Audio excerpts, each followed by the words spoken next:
There is no better way to support the 685 than to buy locally sourced goods. Here at Tasi Market, owned and operated by Samoans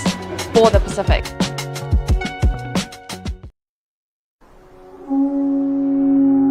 SMI Hardware is proud to be Samoa's leading provider of high-quality steel, metal and roofing solutions. Colours inspired by the heart of Samoa, from the deep blues of our ocean to the warm natural tones of our fala and tapa.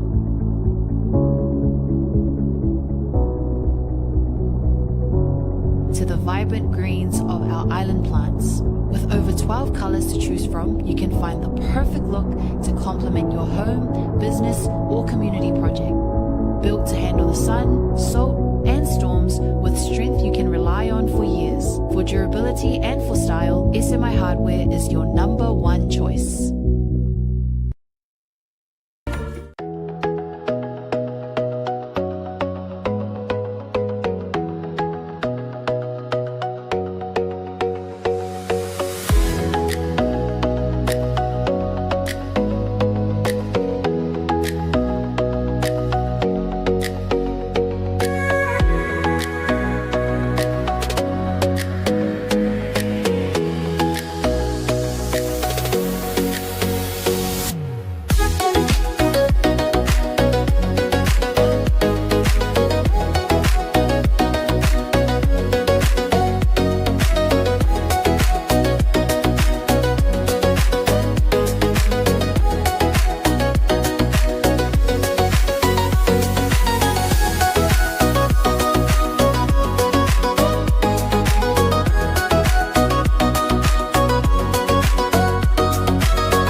Talofa lava and welcome to Anava Moana Hotel.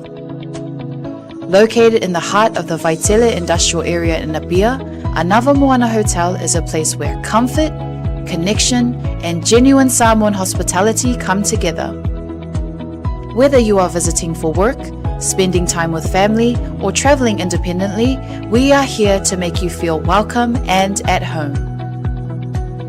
Our hotel offers a wide selection of spacious and flexible rooms, thoughtfully designed to welcome both family stays and independent travelers. Our single and double rooms feature modern designed showers and bathrooms.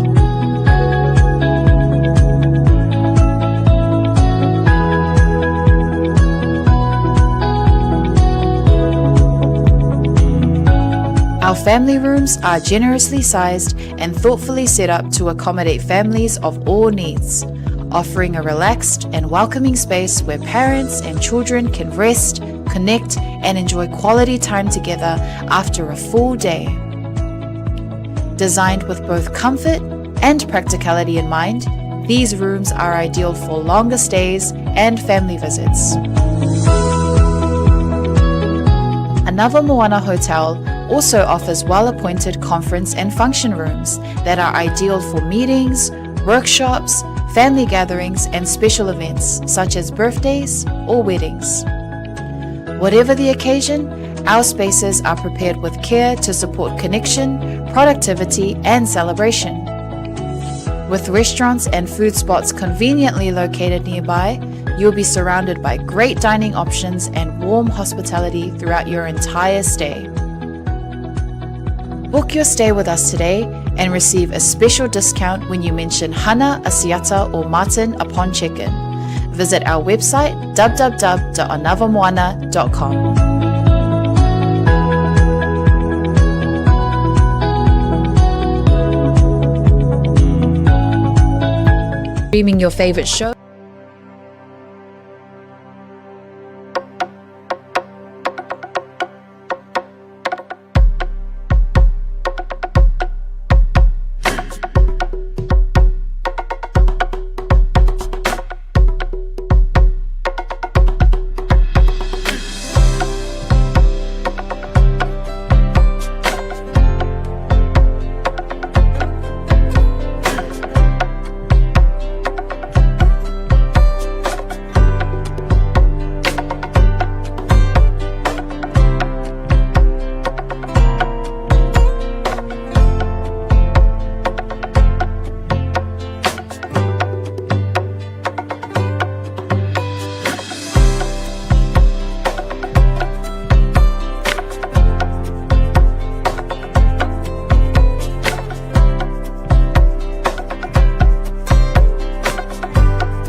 Oh, te fia fa talo fa mau folo fantu le nei vanga o le fia fi lau mai moanga. Sa mo le tunu pele le loto e pele le nganga e pele le fa mo moi. E na ua ono minute o te nei le tu la fa le tautua fa wau o le tautua fai fai pea. Ia alau poro kalame o le tauta iae mai le tautua le Blue Wave TV. Ia mo oe Samoa le atunu pele le loto e pele fo i le nganga. Fa malo le pale malo le fa toa o le aso lua suma le tolu le nei o le masina lo na tolu le nei tusanga. Yang wali fe poli maki saori. Masina lo na tolu. Ia o le lua fe lua sifuru ma le ono. Alo le pale Samoa. Ia i lau fo launga i le whaingo fie. Awa ese umalava tangata ia ma le tua pata tua o lau fo launga. E le isi e fo lau i langi maa. E ei fo isi o loo fo lau i le lou wā ma le soua. Ia e ei fo inisi o loo fo lau i le fesuisu iai. O le taimi ua le lei, o le taimi fo i ua faa le lei. O le alava le tūlanga o lau fo launga. Ia, e te talo le loto ma le anganga i le tua. O loo tapu a auina. O loo lima taita ia. Lau fo launga. Pei fo i oa uia. O le lofo le tua e le mawai. I te tonu fo i o sia ua inga e misi fo i oa unei. E i fo i lan le anganga ma le manatu ma walunga. O loo vai lua tutusa e le tua manuia. Manuia mo oe, manuia mo au, manuia mo tatu uma. E le fuatia fo i lo utari tonunga le leio le tua ona oni manuia i le tino. Ta sile vai ngai te tau fo i ona manino i aitatou. E le whapea ua tele le tamau ai ngai le tino le isi tangata ona tatou pea le awe. Se ua manguia ar kangaka lale ai le langa e le tangata e tele mea e e le tangata e tele me maua fo i lele. I le tino. Ai ole matua le sa o loto lava i le se fia. E le songa fianga. E le aise tūlanga sa o loto le le. Ai le tangata e fōlinga mai e le aise mea o maua pe uti tūlanga o le tamau ainga le tino. A o le fia ia. O le makua fia. Ia, o le alala le na e alaiona langona fo i le loto fia i le nei aso. Ia, ona o whaamanuianga le atua i le malosi. Kasi le vaenga e tele ne tatou whaale ano iai. A o vaenga mua ia le iloa ai o le au tamatau o le atua mo i tatou. O le malosi whaafowina i le tino a toa ma le mafawha. Wa iei kanga kai wheala e ngei le kai au. E tangata e wheala e nei ua le ato le malosi tu lou e inisi o maua le mai stroke. Ia o maua i kulanga o ngase tu mau. Oso whaafua sei. Ai whaafitai a le loto i le tua pe a whaapea o e le isi.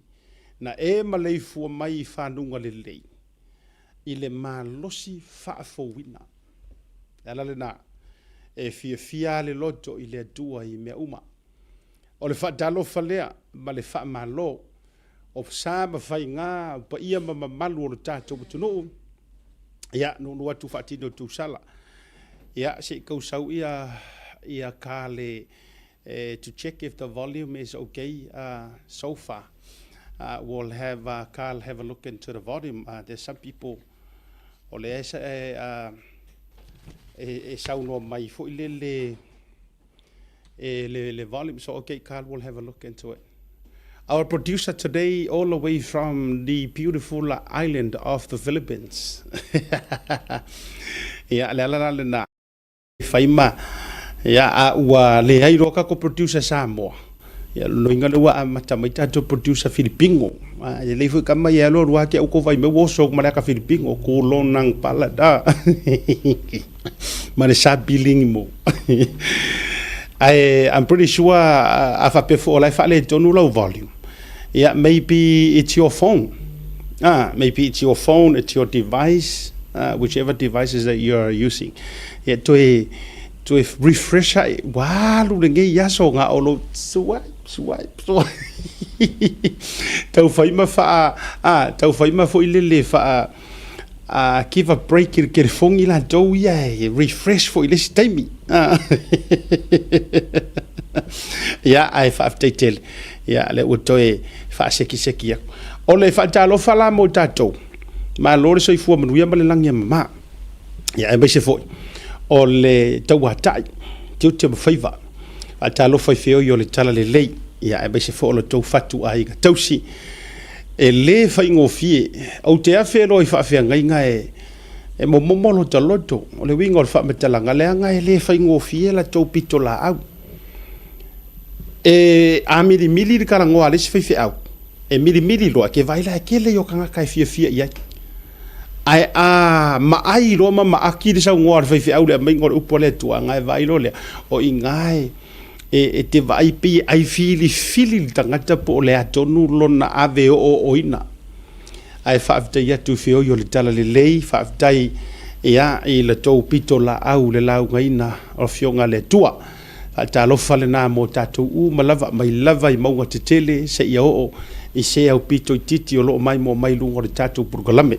Fa ta lo fati I te mama tina ma tutua. Ma lo le soifua maua ma lo le langi e mama le soifua manuia. Ma lo le tapua I te utou. O ua lo fai ngai ngisi o ngai o ki ngā ma kukua ngā ma ko whailoa I le ma whailoa I mastasio tina. O ngā whailoa ngā ma whailoa I Nei o ineia ina mafilo I think 2 days ago.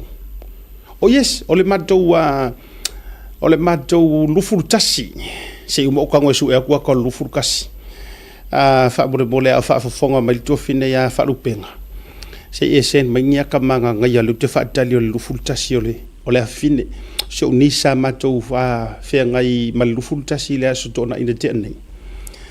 Ya se umutonga vatu muli roni ya tal to baita ya ti mena man na ye tele le ata penanga mole fa malo mar fa tele ile atonga lusu martasi ole fa fine mo te Samoa ya ai se ufa kali ku ka sen maginga ya ka professional wale sa ya ile le tato au poeta fo ile ya se ya vatu ai lunga ni na yata ya se fo utango sen ni fo ya mole Carl I will send you some footage ole my niece is 21st. O le winga la talo ila le ke mangkua inga ai mai lo nei tina ma o le kele o fans o polkala ma to filo ai sa wasi ki nga makua nga ya ke au sa wa fa ma siata o fa ngwa wa nga re kolua so polkala atu mai wo fa ngwa wa nga re kolua so le o le polkala ya ke lo o e saulo male saulo ma sauno ngatina fa mai ke mala ke lo o e nga pau le o le meu ke ala usu ia na pau le sau uma mea malava so kilo kwa ipe I think o le mako wakama I'll send you some of the photos le wo wa kwa I fa mol kal mai pau ale o le ele ai se isi porokalame e malo le tauta ia o le tanoa ava, o le si ufofonga o le tae au fou, I asi solo loa isi por kalame a tātou. Ia o no titala no atu o no tātou ala leo, ala ata fo ia whaasara lau. Ia ese mai fo I nai por kalame a nai nisi a uso ma lātou whasoa. Ia o wha malulua le si tina, whatu ia talo whaia o ese o kinga. Ia mali e lo vidangalo. Ua nau fo ia ile loto a o te lea nisi o tūlanga o tiute bavala awina ya wa mafua ai ona tolu aso dato por kalame ya we ko ke pipole ele o ngikula fongo fo ya me kai ma pelisia a me ole aka mawe lava we lo fo dato we alwa fa to fala inga le lei a ro fo iwa wa tava ya tu wa vivela ni mata upu mamo o mietele ya wa ka ko on fo ile ole aso for really yo au te lo ya o no le aso lulu ya ole aso le ole afa vanga le ngai e ye ni matou lotu e fai le fia solo ia tu mai au so walu so tatalo ioi tu mai au so walu ile li io e whaafouina le mahalosi o le vai aso wai pi o le aso sā ia maua mai le mahalosi whaaleanganga o le aso ngafua ma le aso lua ia koe kului le mei le aso lulu whaaua tuaila ia leo le whaiunga o le vai aso ui o lea ia talo whaatu mau wholofu atu o le vaenga o le mātou launga i le aso sā si o utama whaaleanganga ua manuia i lava lo loto o manatu o te whaasoa tu whaamalo si aua kuai mo kākou le amakanga o le porokalami. O le whiawhile nei, o le ua malo dia le tātou ofisa, ua maua le tātou wanoa ma le fionga le minista o le soifua malolo ina malanga mai Samoa. Lono winga la, au alai ke pupole.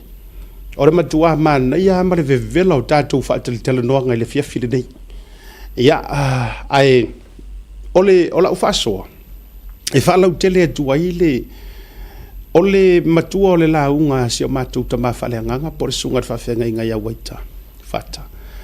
O le tūlanga i le generations fo i le mai a apela amo, isa ako, mai a kopo. Ai ei la le vahenga tā ua lava no oto wala te le i o na fo i lungole. Ai ei le vahenga tā ua lava no maua mai le whaasoa ma le tatala lo loto o le sunga i le whawhenga inga. Na ia tatala ai le loloto le whaupunga lea. Mana tuo i tonu ale ma waile upu fui le e te tino ia e sau e te leo ia ia kopo. Ia, le kau ke whaia so oa o au fuiriskanga kai masangi o whaia tua. Ina ua fia tau mafa pe fia tau samil to ino isa ako. I se manu felesi fui le se manu fasi. Le nā lai na whaatonuno na tali i o e sau e aru e au mai. Ai whaalongo i ai le ki ngā o le aupari ia. Ki ngā no foloa ma whaile tona fiti le finge, sefa finge vai lukai. Ina ia maua e lana tama o ia kopo le whaamanu yanga alone tama instead o e sau. Ia le nau tausi le fia le tala manino ma le tala malama. A le winga la o le whamatalanga na manuia i lo uloto. O le whamaile kala ko inga ua saungi isa ako le a aveanga whamanguianga i langa whanga au mga kua. O le kamaia le ngaru au mai le mangu le mea aipo le. O le tamau e sau. O le makua, o le kama makua. Ai pei ka ionga o le konga whiki nga whai ere tina o le ainga. Por ko ruo. Na mafuai ona saunga wa esele me wanga ia ile whamanguianga o upula ia nga whai e isa ako whamai wai kau asor ko inga o lea lai kango akuru ko inga tano tunga o langa fio lenga o le whamai le whaasa moina e te tino ia e sau o nga mangkua whi whamai pe furufurua pe furufurua fu le kingo o kamo e sau a o le whaalongo a isa ako, o le leo lea, o le leo o Iakopo. O le mea la ua tupu, ana tango lava ko ia inga e muri ka i le leo. A o le whaperitania lai whai mai le translations whaperitania. Wha mai you feel la. Wha mai I feel like it's Esau. But you sounded like Jacob. O le fio le upula au mai e le whaperkangia. O le winga la le tatalaina e le sunga le whawhianga inga. O le kele o kaimi kākou ke, o le mea fo ile kere nga kākou se se ai. O ngā le kele o mea kākou ke whaia i o kākou la ngonga. Feeling. O le mea mongia, o langa sa o le le whaalongo a isa ako. Nga sa o le leila nga whaalongo o le leo o ai, o Iakopo. Ai o nga ua le whaia langa whaalongo. Ai ua ia muri ka i langa pai malanga feel. Langa o leo ke kuri o leo te tulia le context la ka umai whaperkangia. Langa o tātou whaasamoa, whakainga i ko inga whaasamoa inga. Le lau te amai ai le whainga le whamai e tino ia e sau ai leo ia Iakopo. Ngai loa le leia ko inga o le leo o Iakopo. Ai ele nga kele I whaasilia lo nga whaalongo I le leo. Ai nga ia whaasili la nga feeling. O le winga la le na tau fai atu. O le tele o mea tātou te sasi e le nei soi fuanga. Ia le mea hoi le I feel like, it's a feeling, it's a feelings. O le tele foi na o mea le lape heisia ka koua miu. O le fai o tātou fai unga o tātou feelings. A o le fesiti. O sa o nga faa longo ka kou le leo, a wae le kai se le leo le atua e au mai. Ai ongo le mea ua kupur ko ingo isa aku. Ua faa mua e ngai alanga pai, ka mai le hai. E furufuruar kingo o le li lea. Longo e ngalanga o e sa ue furufuruar o kingo. A o la u faa longo a, e le se leo e sau o le leo Yakopo. O la e sa o faa longo. Ai ua le faya. Wale faya ko inga langa fa alongo langa sa o le leia awa anga sao anga muli ya isa ko langa fa alongo ele avea fa manguyanga fa pe mai le fa kat se ele o make sense la fa alongo ele o make sense de melea e o nga fo il fa malo si au fa malo si na la zona fi o le fa malo si fo e o nga tele mo tai makako uma ulu ainga kai yo ainga wa o ever kamba wa fiang ya fa unga wa fa ya mai o langonga a lai ke li o fa alongo ma e fa fofonga ile voice po le musunga le anganga le leo lai fa ku le leo le atua po le leo le anganga pa ya awa ile o kai mi ngei ya lai ke move o e ma mi ngoi your feelings no it feels good but ya o ke le foi nga me ka ke va vai ko le la foi na le tu te va vai le fai miki ko ke va vai ko sa mo le la foi na tu te va vai si fai fe a wi o le tu lo wa langa o me ke fa so ko o me fa so me o na le tu le la foi nga o ke le yo le fai feelings ya wo fai me sa mo io wo fai emotions o isi nga ku ai lu mo kai yo le ku nga yo so lo ma feelings o e tu tato vai e malaya le tangata vai o la o fai feelings a o fesiti o se voice sa or nga o le ku ala nga me foi le ya na ta fautu atu I fa fe nga ye o e ka upu le ko ke sa hungi ko ke ave upu le tua I ka isa mo mo ke fia fa longo ku o ko wo sa o ave ngi awur fa ala ke le Ioi. Awur fa ala ke le la nga ya afia I mais kanga ka ile ka kaunga afia a fai o ye se sa vali o se fe au le akua o ngai ke ngofo ma o mo kuila epa alu e ave akuila epa a fai fo yo ye se sa vali o e ngofo ma o mo la aulia le mari ko alu sa o ai ave ya la aulia le mari to ala ngol mele kup pila ka ilo ye pongi me mai le leo ai pila akele yo la o fai feelings io a wa fesidi a to wo mai nei to te fa pe mai wa ka ka sala mo o ko kai o fesidi la o kai e ka sala mo kai yo le ku upo kai le anga ya wala o kai umala to o tai fo o le HRPP fo e ka u fo ila to o tai le anga o la ku fa langi nga la ukele nga o kai o le atunu they are leaders a fesidi o ai kongo ale ka kaunga ko wo e ka u ia ile ami o se male ami o le anga mare fa o lo akawa we need to see that again o le au ke fai akupea ele o se kau kasi ar fai fe au ngo fai ar mere la ulo ia nga o le fio nga le aki epikopo o fai ilangi langa fo longa kulo wangi se o fa fe nga e ye nga ngi se o fai fe au ia nga fai sa ala to la unga pe o time road show ko foi lo pulo ai o la no I fai fe au ia le ai iwe o la lo I fo I fa fe nga le ai o sa o le HRPP I would love to see all of you e fai sa ko kala po le asa ko fa malo si au fa le nga mo kuila epa I would love to see that wa ke lo foi fe au ia o mai I anga ile malo E le ima se si o alo e la kuale fai au a vele kualalo. La uri, lau sungar kai o le kungu. Ia, o le ha, lau sungar kai o le kungu. A le fo i tau te sira silatu.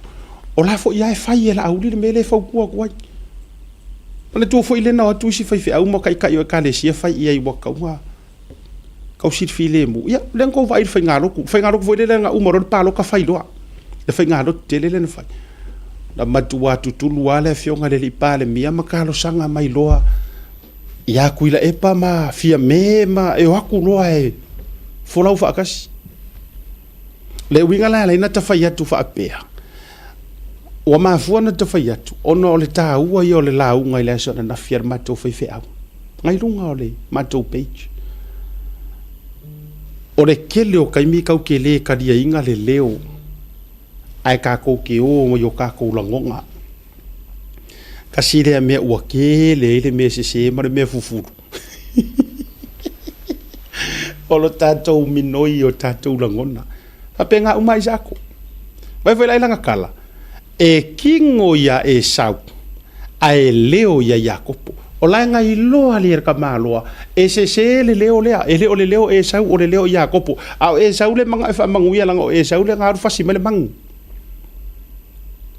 Ai ua le faia langa fa alongo. Ai ua fai langa feeling. Dangor kalanga kuspa ia fa pertania it feels. It feels like Esau, but sounded like Jacob. Ya, al fa malo singa umana tufu e vatu motato. E nga fo ia.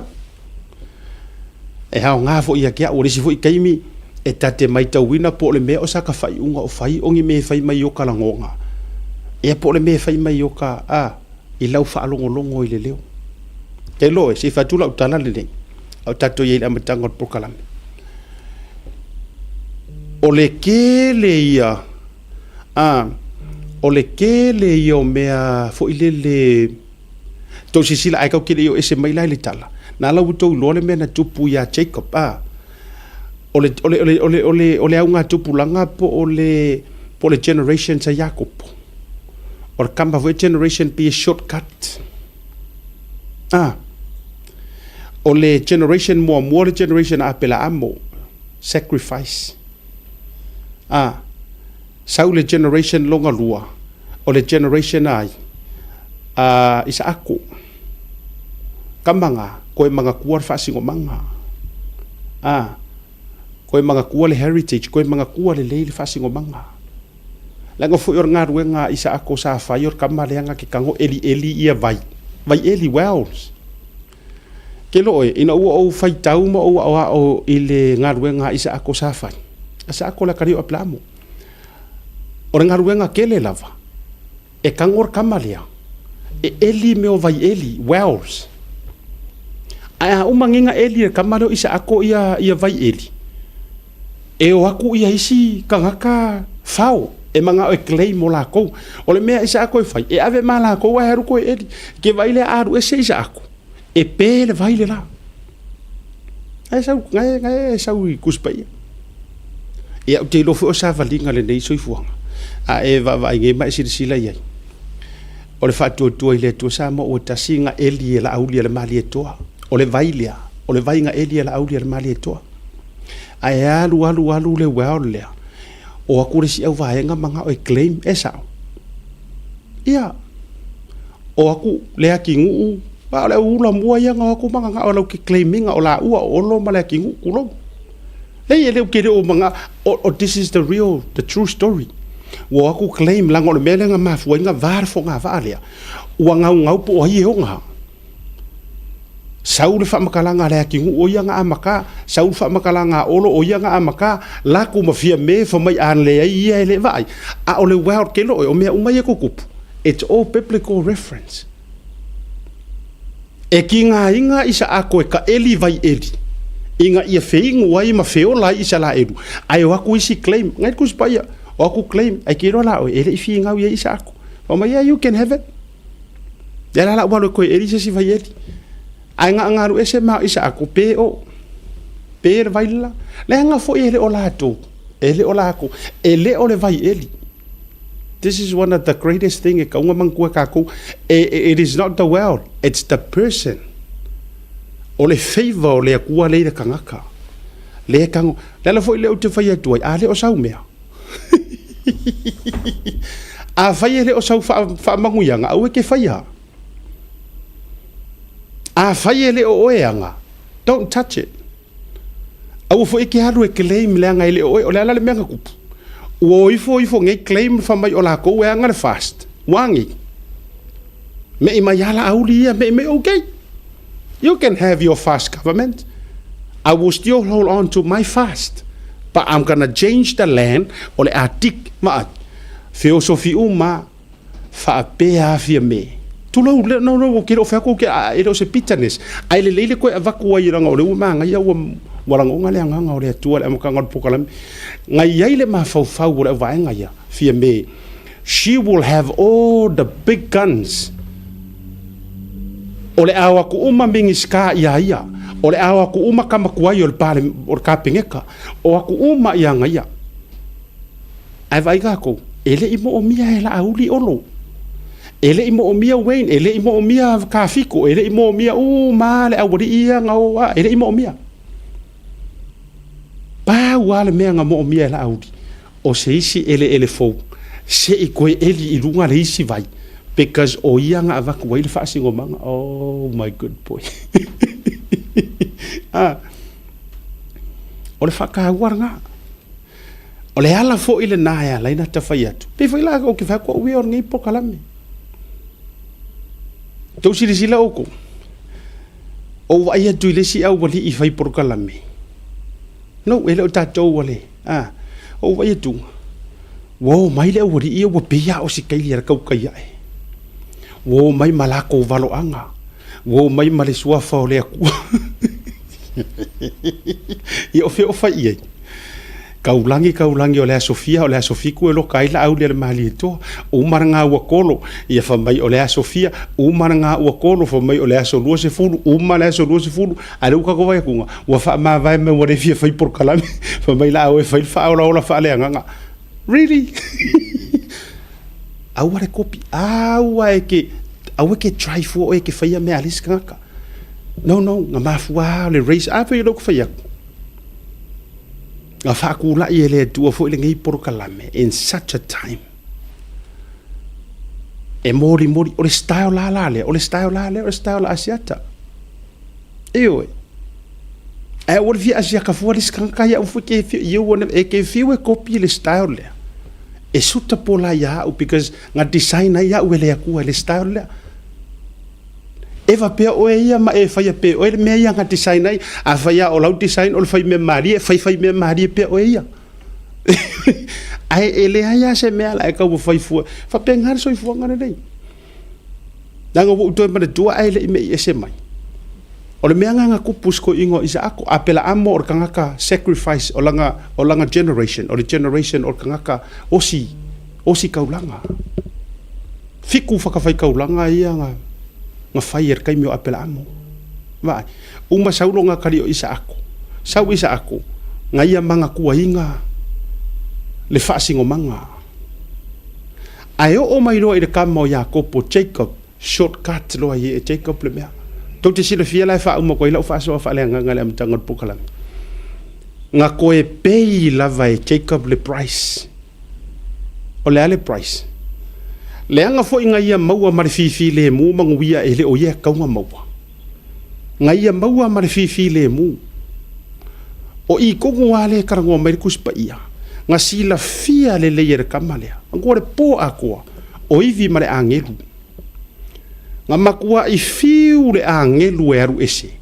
A ua makua i iwi encounter. Ua makua i iwi le leima po e maua Jacopo. Aise a nga sila fia Jacopo. O le wha manguyanga ua ia maua. Nga ia maua mai se ala wha ala kua. Shortcut. Kama fu ilele nga kele i kokongi ar kau. Le a fua i upua Jacopo nga fai.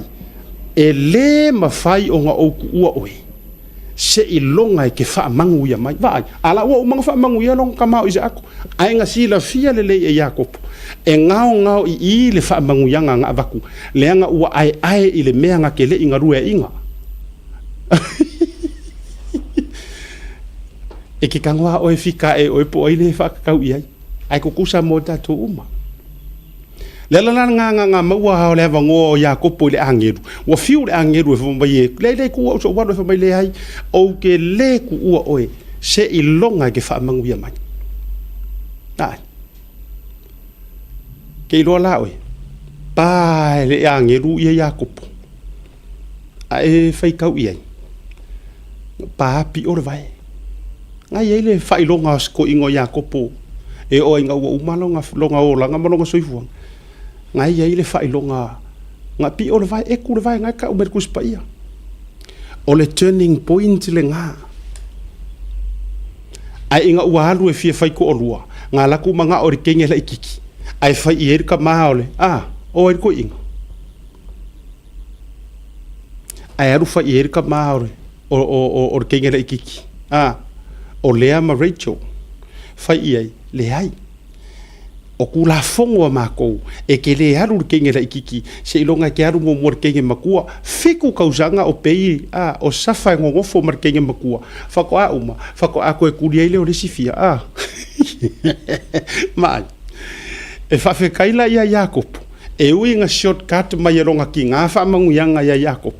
aenga ko e pei kama le price fiku kausanga nga ngofo mua I maruru makua umar nga fako a koe fiku isi kausanga koe ngofo I markenge la ikiki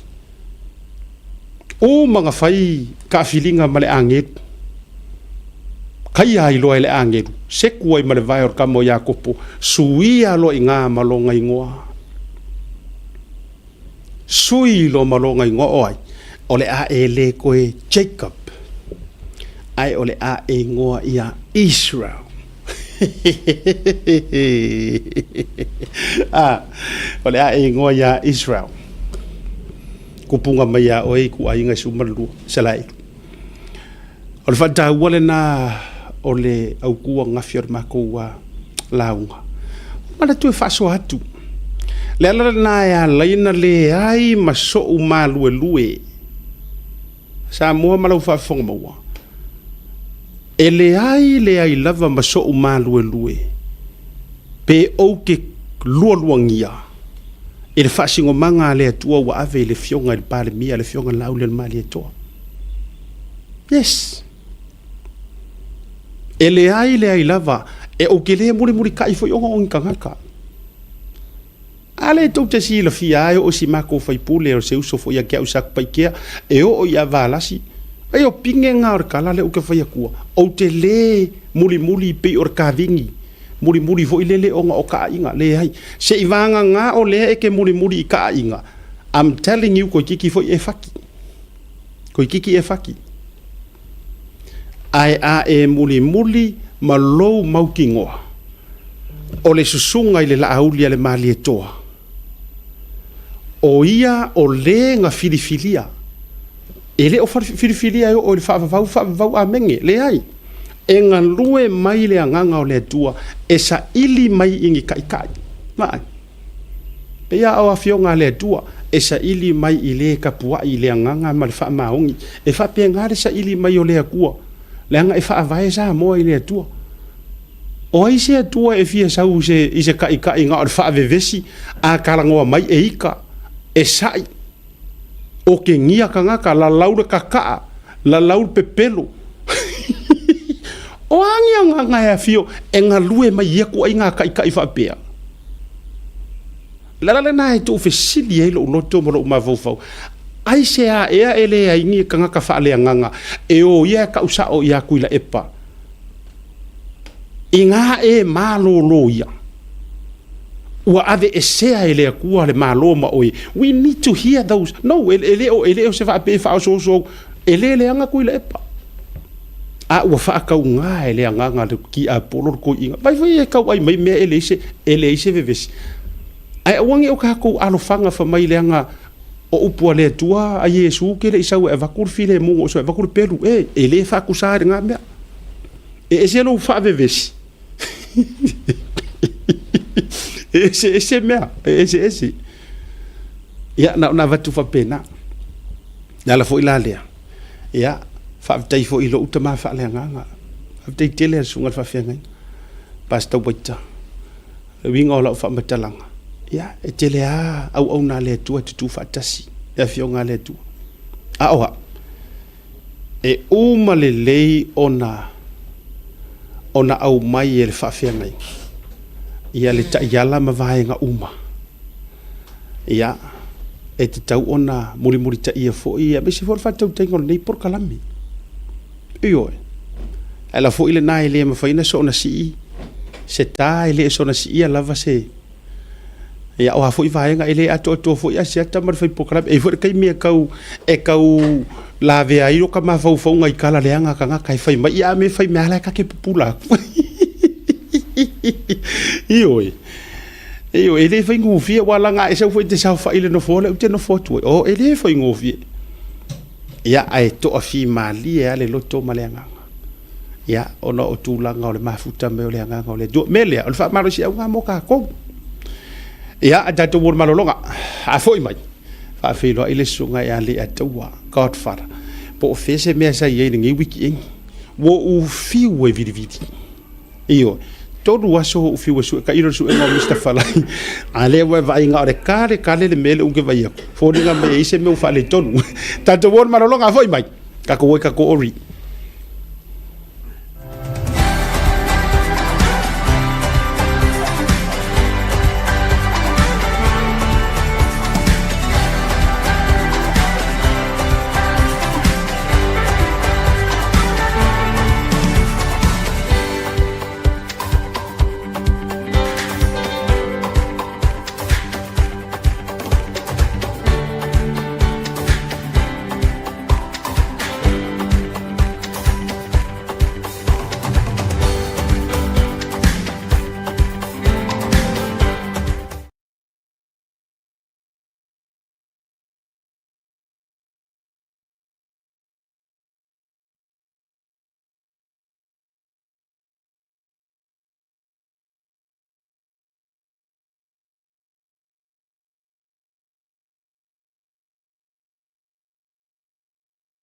working from home or game.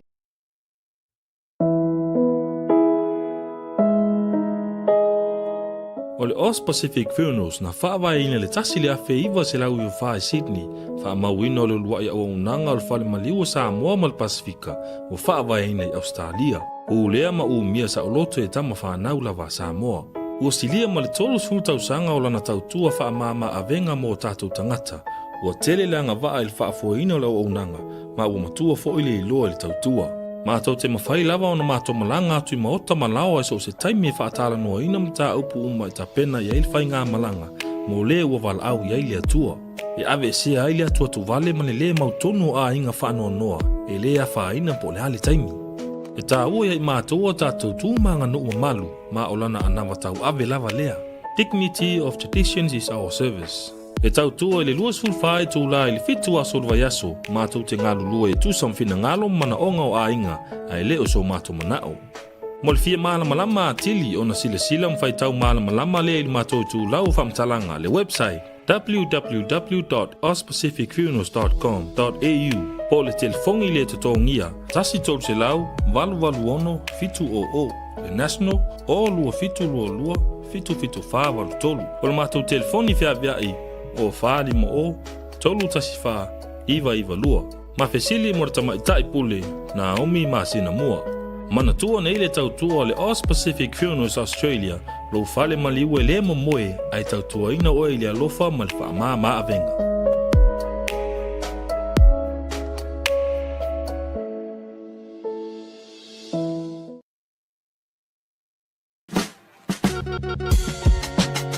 There is no better way to support the 685 than to buy locally sourced goods. Here at Tasi Market, owned and operated by Samoans for the Pacific.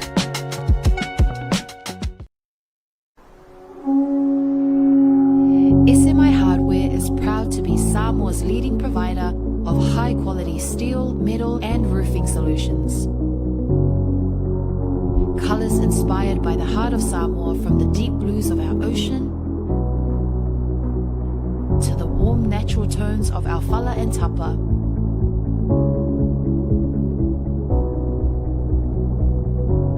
To the vibrant vibrant greens of our island plants. With over 12 colors to choose from, you can find the perfect look to complement your home, business, or community project. Built to handle the sun, salt, and storms with strength you can rely on for years. For durability and for style, SMI Hardware is your #1 choice. Taliu mai o le programa malolonga masani levanga o le afiafi. E na ua toe se fulu ma le 2 minuti o le tale o le tula e 5 i le teimia mantou i New Zealand Day. Ia o te fiafia whaelo atu o le ngata o lea ua ato alo mawa au wa se lua ma le sunga le lei ataua Godfather. Pero whatu ato le weekend ato tau su ea po fea lea iai le sunga ia le ataua. Ia ngata i lea. Ia o le vo ua mawalulunga tuli o maunga pe o upo le atunu ia ua malifa fo ile to sivi o Samoa i lau whaafonga ia ona o le ua li tia whanua ua se e le malanga mamalu mai Samoa le fionga le minister o le soifua mano loina tono si o tatu tinu i Samoa ia sa le aula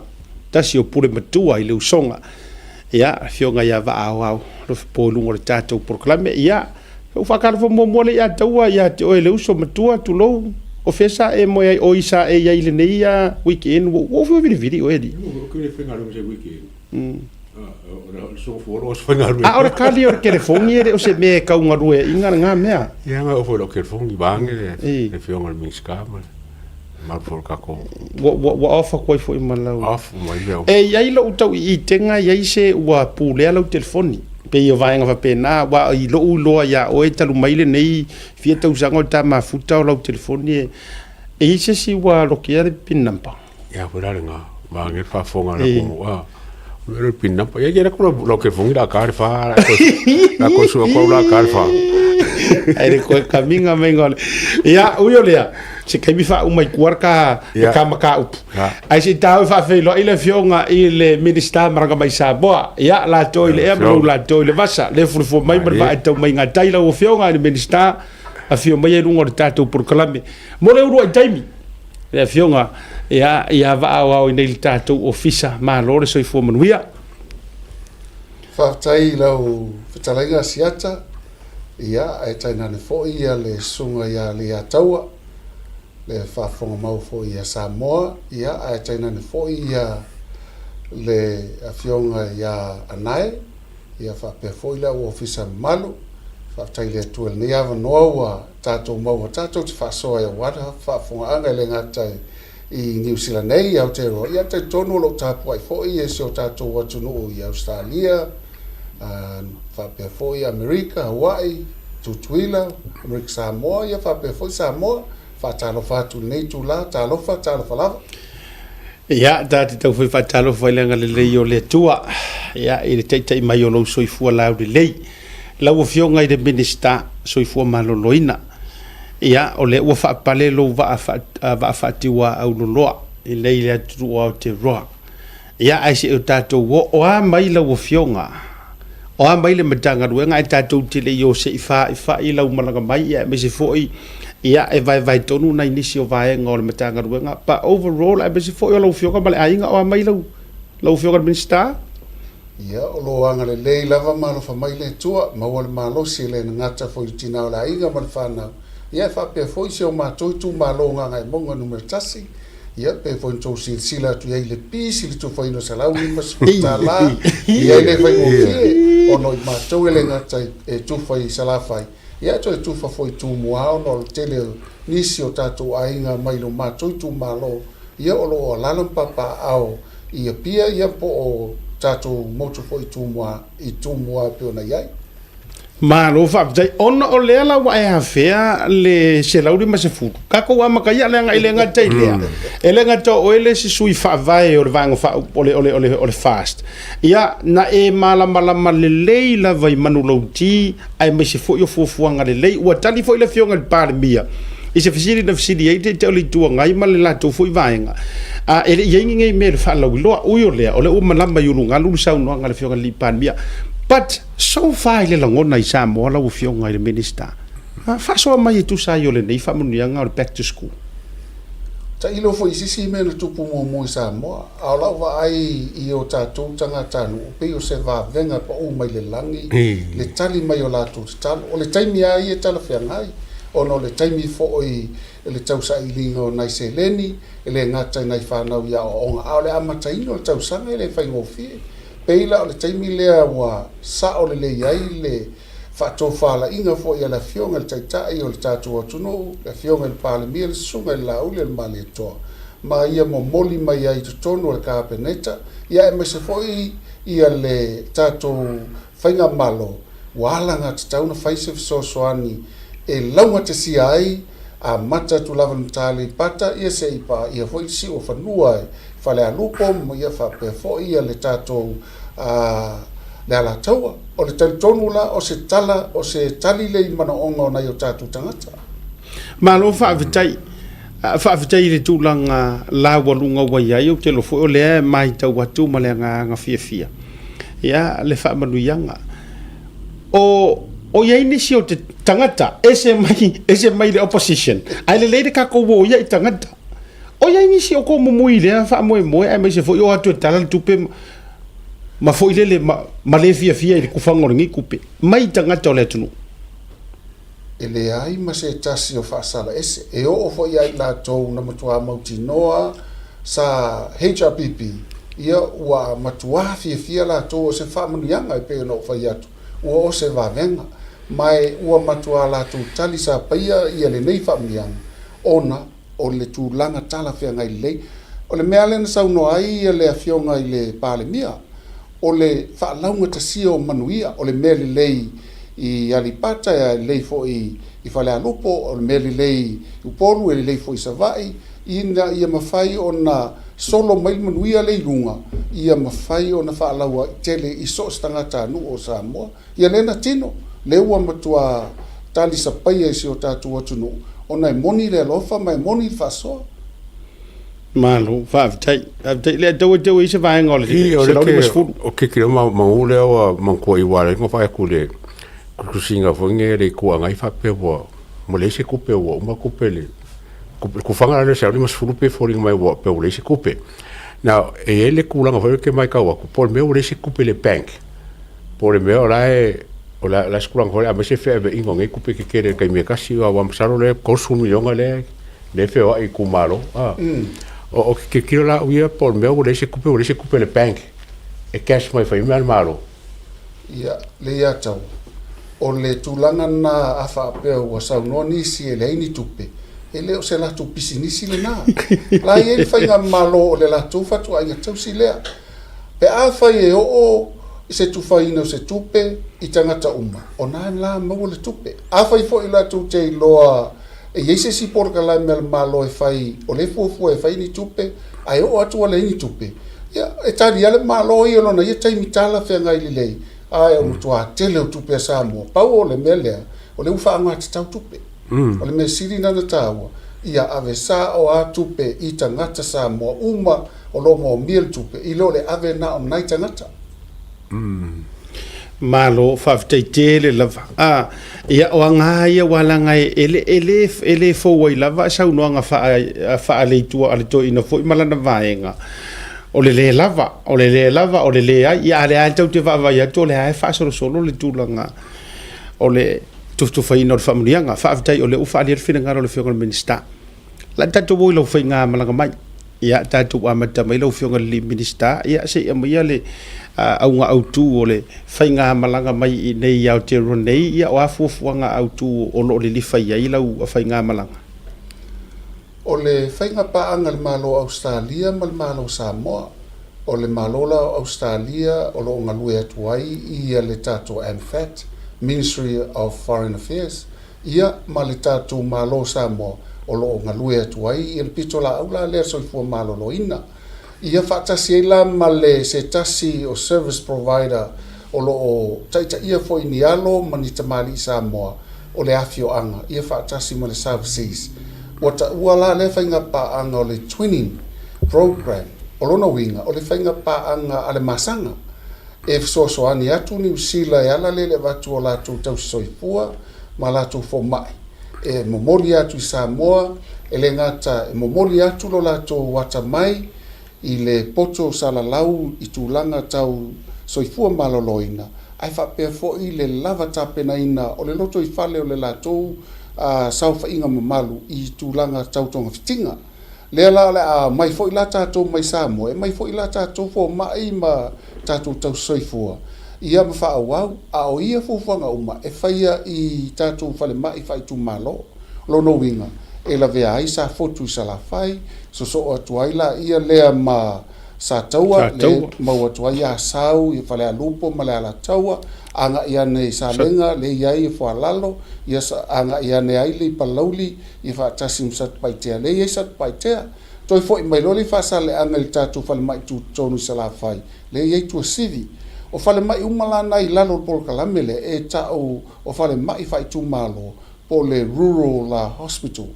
lea fo ila a mai fo ila i tumua ia e fa pena fo ila no ma ale i lufi fa solo atu le ila lo manu ia le pata fa solo mai la ia lea i potasi i fa le alili masi ia fa tasi le msa na pu i sa fata ia ona o mai lola ia lea i a ana le ia tatu fa le mai tele le i fa sanga i malmala va le tatu fa le mai fa le olo ia le tatu fa le mai fo lafta o mana fai i le fanga peta iane o laile tala lo ia ona tau fo ina fatino ni o nanga mo moli atu ai ia me afale mai la tu fo mai al tatu fo mai fo ile sa masani na ile moena lau tau fi taimine o lai fai tu langa mo fa le leia fa mo le anga i lumo la atu fai fo i ma fa tanu ina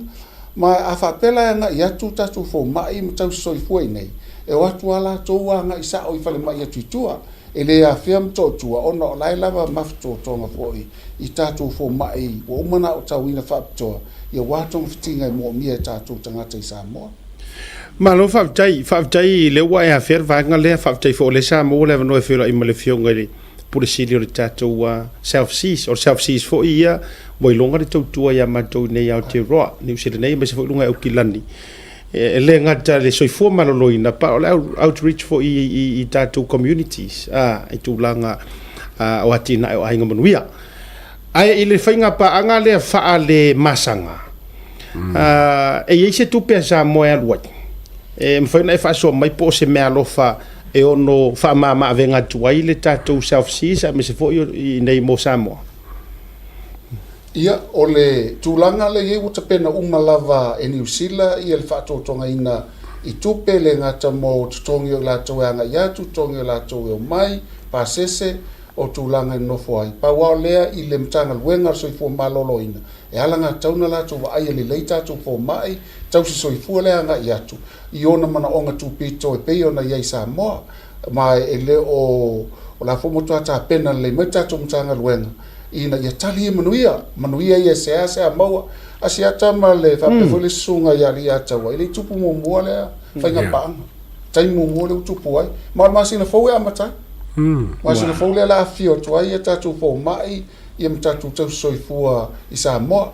a o iulai o le anga i mai ai le to ono ta tu mai Samoa ia fa solo to ala ia le se yo ai lunga o le numero le mo mi nei la fo le numero mo mi e Samoa ai mai se o le ata mai e mawhaina mau e tātou tangata i le ngata i fo mai au tausi soifua i le ngata me whainga luenga whaatino ina o masini a o whape fo i a tūlanga e whaatau nu ina ai o lātou tiu te tau ave i le whale mai ma le whale mai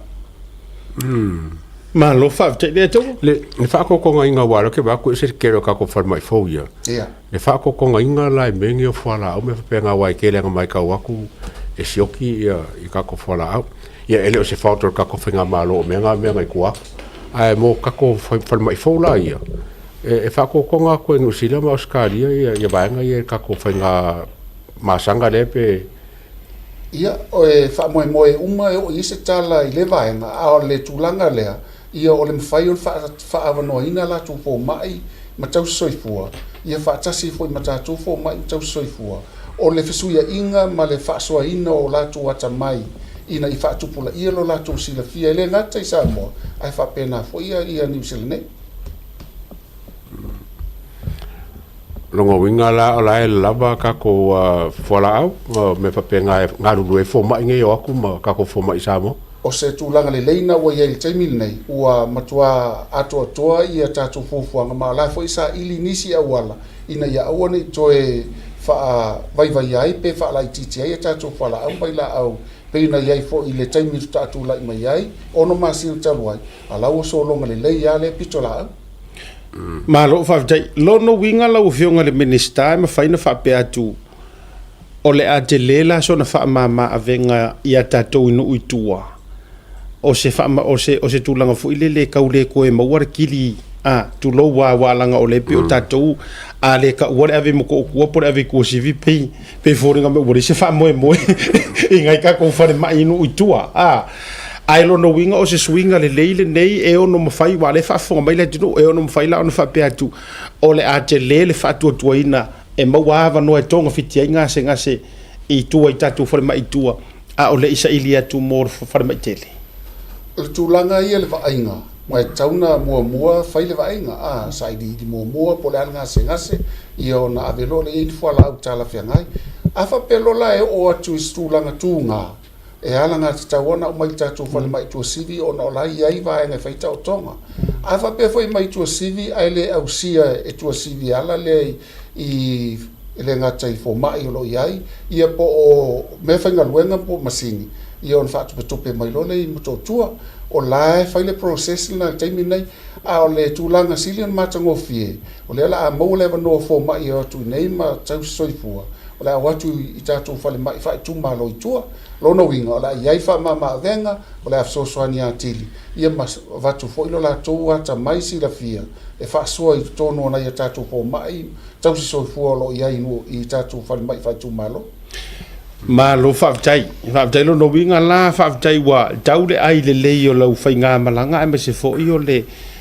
ya se si vai nga ai tau te i o nei fisili fa lo to fa lo so fo maro loina o ani si ava no le le wa e fio mai ma si le silai oni vai nga i ono tala fea unga mo le si tia ai o le o nanga tatou sa mo o le wa e a fe le to wilo wa fe ave i o le fio nga ya le malu ini tūlanga o lo iai ni masini siaki ma vaenga mo fa pena ai lau sila o ani vaenga o lo te lese mo mianga mo tatou sa mo se fala o tele tu pele tatou fainga paanga le ona na matu tau nu mai lo le aso lua le vai aso na sola matu anga ia tu lo le nu le o tanire o le nu o na o le ia nei o Tako University lo no winga i la lo South Island ia mamato ngalo lua tu ai male latu fale mai le la talata tu ia la to inai Omaru o fale mai le na le tau e tato o le rural hospital lo no winga tai tu sa tato fale mai fai tu malo na matuanga ia tu ai vai o le tua lava to tonga ia le tele o la tu masini ma fa pea ia a wale fai tong fitinga peta yane o le latu foi mau a vatu lava le ngase le au sia e latu o na fai estong fitinga ia mfaina mai le helicopter foi le ma ave ma mai Wellington pe tau la tu Wellington ia manisi fale mai to sila fia tala fe ngai molanto o le tulanga fa pena foi la le e anga i to tatu tanga tayo ona le tatu te fai pa anga ma Omaru a o mai la tatu fo mai ma tau soifua tasi le no fo anga le anga ia tu ia la to e la i le university na o Tako ia o to tele lava i la to langa lue i fale mai la i o kilani ia ma o se tūlanga le leina le whainga paanga lea o le a mau e fo i lewa noa nei o tatu tangata sa molo a lalam papa au ia po le Pasifika fo i le nai tūlanga i le motu i lalo po o le South Island tato o la ofisiri le fia fai atu lau fionga le minister ia wa faftai o le umalama yurungalu lau whainga malanga vi ele ri ia vanoa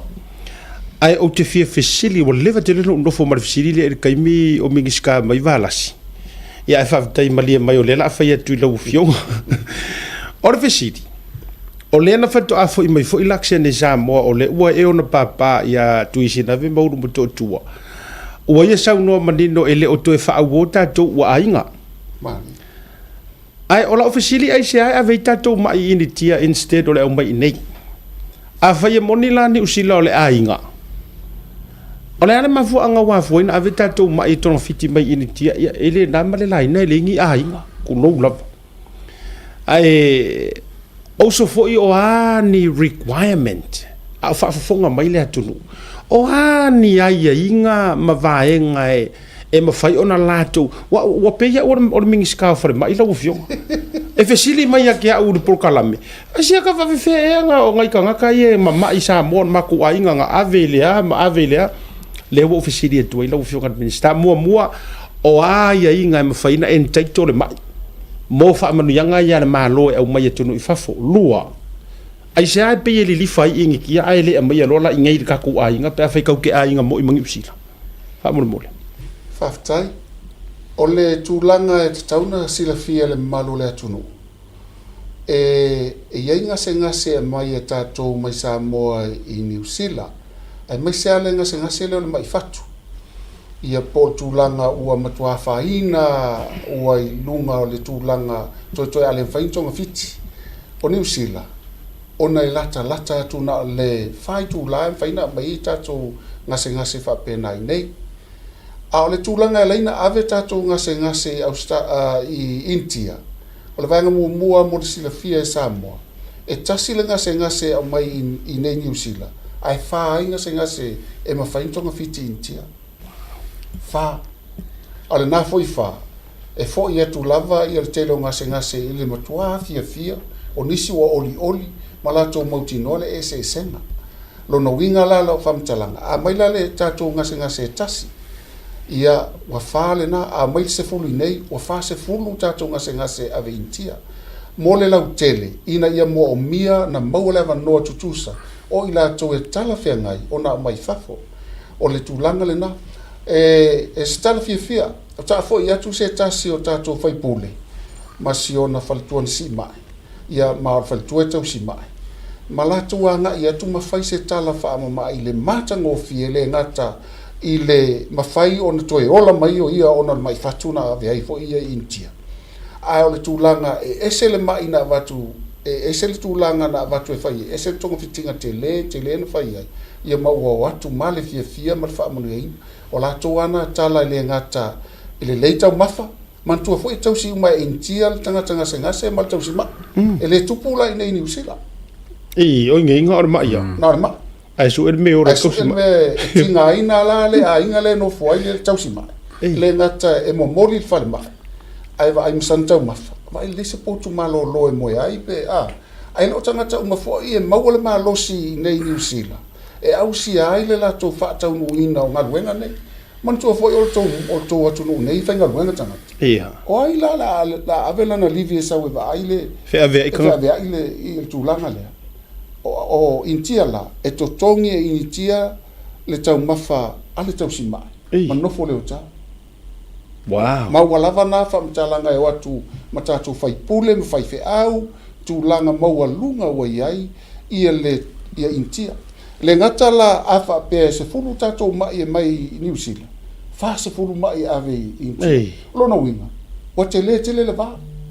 ia matula nei tu lo e fa so ina me e le fa ngo fie o il tama si o il tama fa savali o il tama fa tamoe tu langa fa pe ai wa yai le komiti fa toa o le latu fatu ai ngatau si le latu si le toa I tong fitinga tauna fa taunu ina ai tong fitinga la fa in fai sa monis mana o foi nisi tam fai mai New Zealand pe aventia ia so atu o lau fai ta tonga la lau manuia foi sa mo io se fe foi le nase le ni morsa o la lava foi la tamai ia to ai ngase lau fiongan minister fa tai wo manino ai se la fa finga ka i New Zealand va ngal e iso na mafu anga I tua pata tu ai o te loe le levana I pale baila wo fionga o te lo ni vaenga wo fata o to mai ine futia uaru e iso na mafu anga wale mafai ai langa fai New Zealand le fa manu yanga le fai ingi kia mo tato ia atonu ave ia tato ainga wale wa pale mai le a fionga le tau pale mia I se suafa maua lunga lava I maua ia ale a momoli vo ia lau ia ma atonu le telefon lo tu ia tu male ia taua mata to ine ia la tala mai foi fai to ole pale mia ina I fa fai ngofi ole lua so taluai na tau nu wai India fai nga malanga sumatas sutasi tato ngasengas ma inkia India wow Fufua la ele mai New Zealand ia na mai lai New Zealand lo nga tasi e kasi e tasi ala su tasi len tau no lau tau no fa tai mai fo ina inisio ai tau no mal manu ia le langa ia tu e vai le nga tena e tolu tatu fa mai te tele intia le fai pa anga matato ai uma fo e mato te anga ia tu le tu so te intia masaina ina tu e vai ni fa mai tau ngofi e ave tatu nga sengas lai mana i fa te tele lava walanga e pena te fai atu e fo i te mi pe e mai e fa upunga e familia ia me o fai nga pa anga ma fai nga wo ia ai le o le wa fisili la tele la vale la fiona minsta e sai ia wa ia upu matala wa saul ko inga me fa pe mai sei vanga nga ai ngo o fai pule vai ia ai fa fitai la o te lo le wa nga le nei ia fiafi wa manino ai e ka ngo fie ko ingi kia toe le leile look after ko ruia nga fa fai ngo fie e look after toi mari tausi mai ia wala nga sa ko si mai ngi ia e kokongi nga ore mai ai su er me o le ko si mai ai tu ilo na aina le to e kasiare ko si mai fa kanga mo mai e kas tausi e tasi lava le tatu tausi nga se vai e taimine o la foi la intia le tasi tatu fai pule o le fai pule mai le HRPP la intia taimile nei la foi ai intia taimile nei ia se tasi foi o minister wa umatu lesi apa inga le uma tu nei le ele fa pe na nei mai ai la ave fo intia tatu fai pule minister ma ia matulanga fa pena le ta fo ia tu le stato min salango lango le taluna ave le fa unga tau sanga te au nei o le tulanga moni na le fa pe na nei mai ai la foi ave fo intia na tatu fai pule ma tatu minister ma lo fa tai o le ale lo fiona minska la ko nga ku pe fo le mo ma e kasi fo por kolma singa boy i intia e a mata tu le sulfafe il kokas a tau mi atu ia masalo e umane le pili po le lusful ya ve sulfa lusful le fa sa no matonu masina o inei ele na malita tu ngase e lusela wafe kokas protas al tupen New Zealand al tupen fa avintia al tup samo telela le se tele a tu fa tawan ala la van fa po lima fo nga se ave ia la manuia a to mai ma fia na yo tatu tangata wa sau fa nga mai le tu lango le mai tinga ina ia la wa mau fa mama ve ole au mai nga se e ave fafo ofisiria le tu ofisiria le mai rungo tatu program ole ale fa mua e recommend mai e fo mai you know ole winga le to batua ia fa dala lo for minister and it's not for you it's generally more ia tala foi fa pe mai ia o mele ia ili inga le la uma ka kauoloa la uma na tangata a o isi ngai mai ngai ai nga le kauoloa ke ia wa mari diu fiu ku mai now a mai sina fa amani nonga ole ale eligibilities fo ile pe dipensa ile li pokier fo mai ma e auto va mai il tangata e ma wa fiso soninga ne ia malo fa mole ole tulang mua a yele nga se tingaina e te tauna ia se li poti mai se fo mai i to tonu le falma lo no winga le tu sivi ia fa pe fo i mo tua o li poti la le na e tauna ave li poti na i le committee e taul committee e va aia ia nga se ave fafo le taul OVT e transfer ia tato nga se fafo o committee na e to avalu fo mai no foi to fo mai mai o fo mai le ngata le ata mai ma walungo lo yai ai ese fo ia tulanga ngase o lo fa pito ile fo mai lo no winga i tauna i tanga to fo mai kanesa o le fo mai o le fatu o le fo mai il fatu nga o le mata ia o le fo mai o le hale to talinga po le ala fa ma ina la tauna fai e la tu le fono o le fono fo ile la tu te vai li poti na uma le wa mau la tu li poti le fa pe wa taun so ta ia e ile tatu ko nei tai nei New Zealand io la tu la na so ta ima va ai se fo mai fa pito ai tonu nei po le fatu po le mai ia po mai fatu ia por canesa e va tu la fo mai nei New Zealand ia ila tu le lipoti o le mawhaina mātou tonga whitia o le vaiaso le te atu nei vaiaso ntua na watu e lipoti nei New Zealand e le mawhaina to tonga whitia le manua nei e le mawhai ia watu svati tainga tu loua na la vea se tala vau i se whana mai se tasi o awhio anga i lava i pito no ule ano a maa na watu leo le o tala vau lea whai le tonga whitinga ma i loa ai e whai si tinga ina o lona liva ia le ngate na ula whem whatunga i le pulu le na rutonu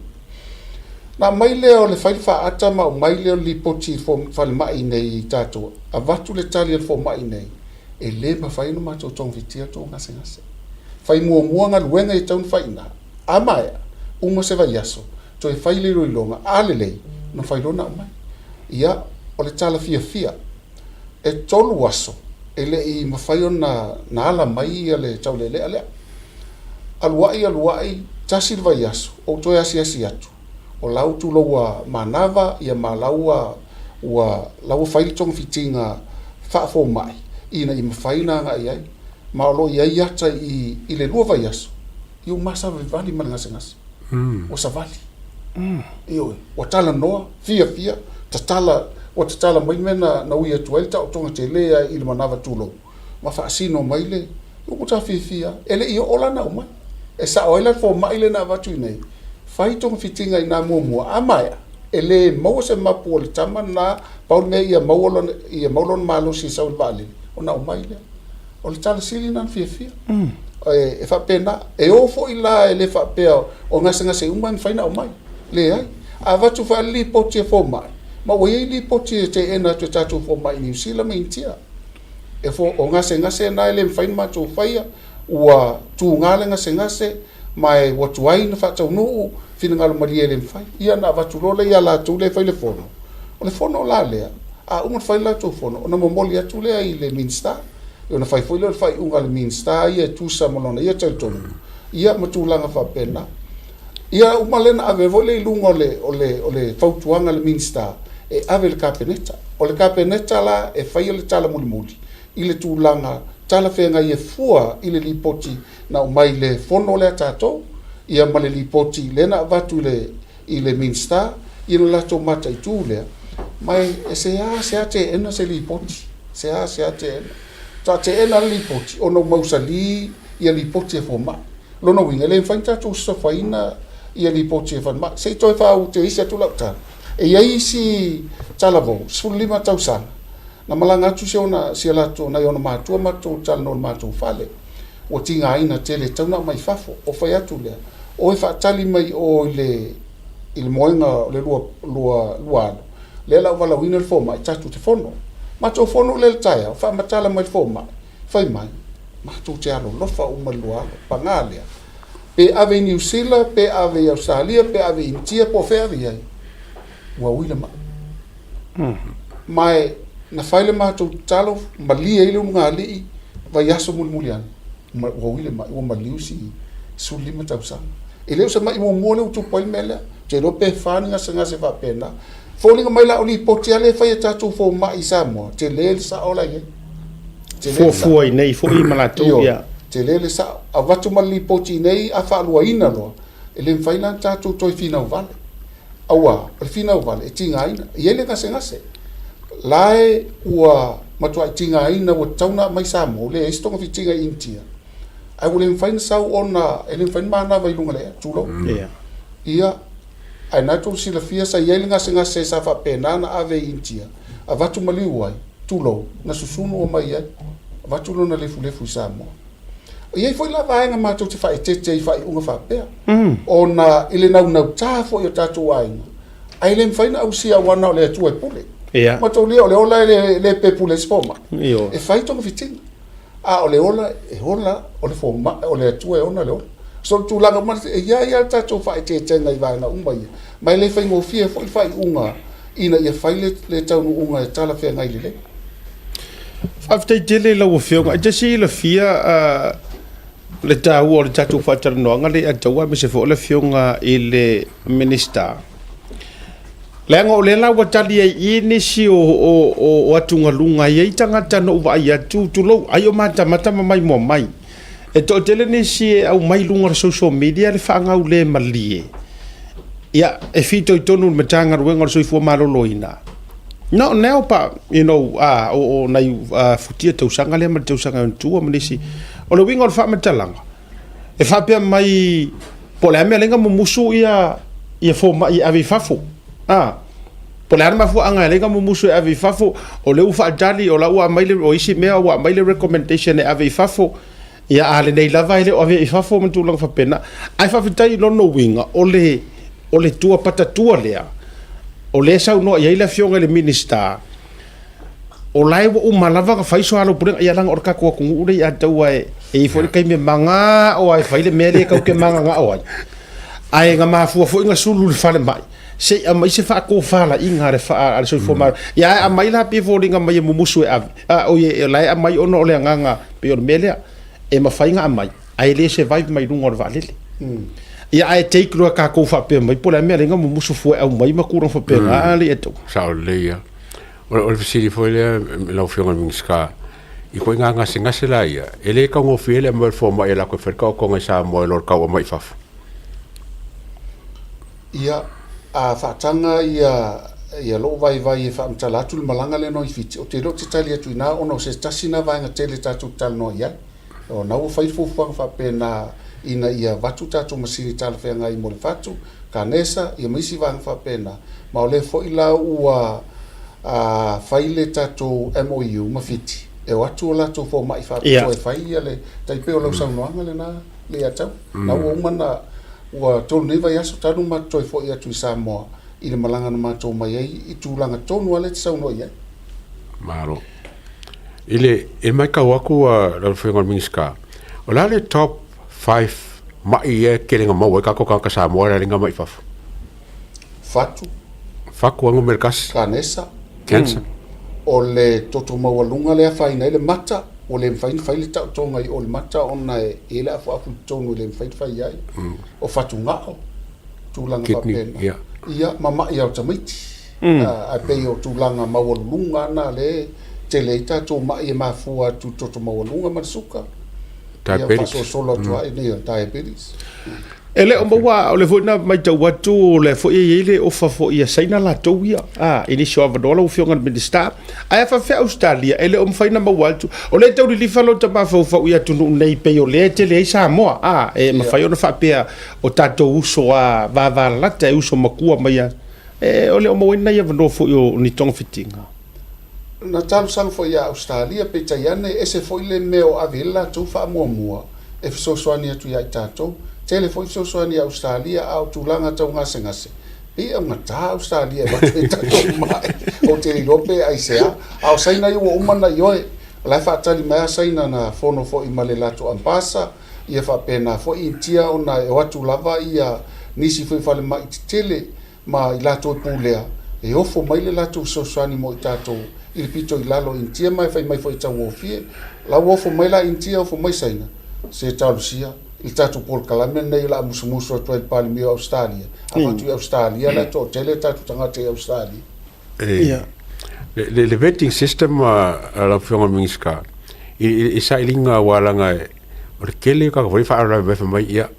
E ba fungi o pe mali mai ai ave ko ngaka ka I ka ko vetting system vo le inga ia mo kingoa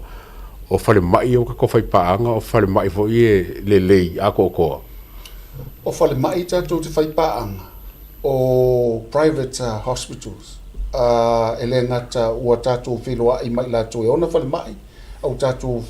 whiloa I fo I mai lato e fai tau tonga o le meta ua fo mai umalai o la fo yo fo mai fai soani I tato sa moa pa o lea maua le tato a fau tato fale mai le fuafua ia ua fo mai lato e anga ia tu efso soani tato tau tonga I sa moa mai o le tulanga na e mautinoa umana saini tato malianga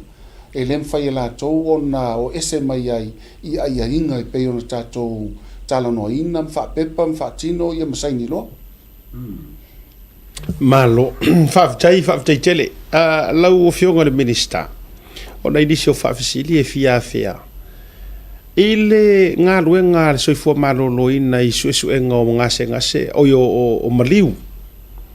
Ai me se fo ile na male laina. E isi maliu na matua ova mare tausanga lua tolu tausanga ile toina. Le fa ana sau no inisio o minister o le vang fa upfai ai le im atu tonu pa inga na tona yatu. Fa akali la vai ai nga le tausa I linga vainga. E ma faina to fa marino ai se ana to ali ai. Ai ole afo se update mai ona inisio suenga mai le soifua maloloina ona inisio maliuia lea e maliu masalomia fa mo le lofio. O so se maliu lava I Samoa o lo masalomia. Ele mafai ele falmai, ele mafai ele leo ona tango fia vanga nawa mai se fa tangana ia ila tu fa msinonga o la tu pito fa pito tonu ia ile fa moi o la tu foi la le fa la tu talia lava se li poti as forensic pathologists lona winga la ia to clinical pathologist to li temi nei ai le fa la tu na fa se ilonga wa ia il tanga ta fa pito lava I manua ia po tua ngase ia fa ioele ia le o la to in faina fa tanga ma fai ai ma fai susu enga ma avatulole itua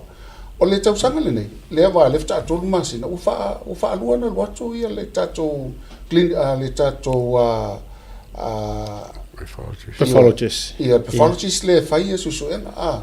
wa fa luana lo to ia lo no winga ele ato le to ma sina u fa luana lo to ia lena na yai le pese fulu e maliu lena lotu fai uma le falanto el watu nei fo il version te nei lo no winga le umiala a masalo pe masina se umina yai ona tauna yai se ioenga mai le famsino pe a masalo mia lo ele mfai al falmai ele se malo si anga so fo malo lo ina fai na ave tu tanga tai ele falmai la ele yai fo se ya fo mai e mfai na la tu toilo te ai ona lo mai fa le tu la fono e sai tia se ilonga mo so enga ia ona fa non pata lau fionga le minister tu lo wa ona ia fa maru do ko ngole futo amo statu temi o killer visiting of fear ola ato fo ia tu asa ufa visili tua ile maliu fo ile o le polofesa le maliu ya sinavayana o telea fea fuatu langa ye masalo mianga au le wingo lo fa metalanga o le vave ia na fai o le fai unga e fa le fulefu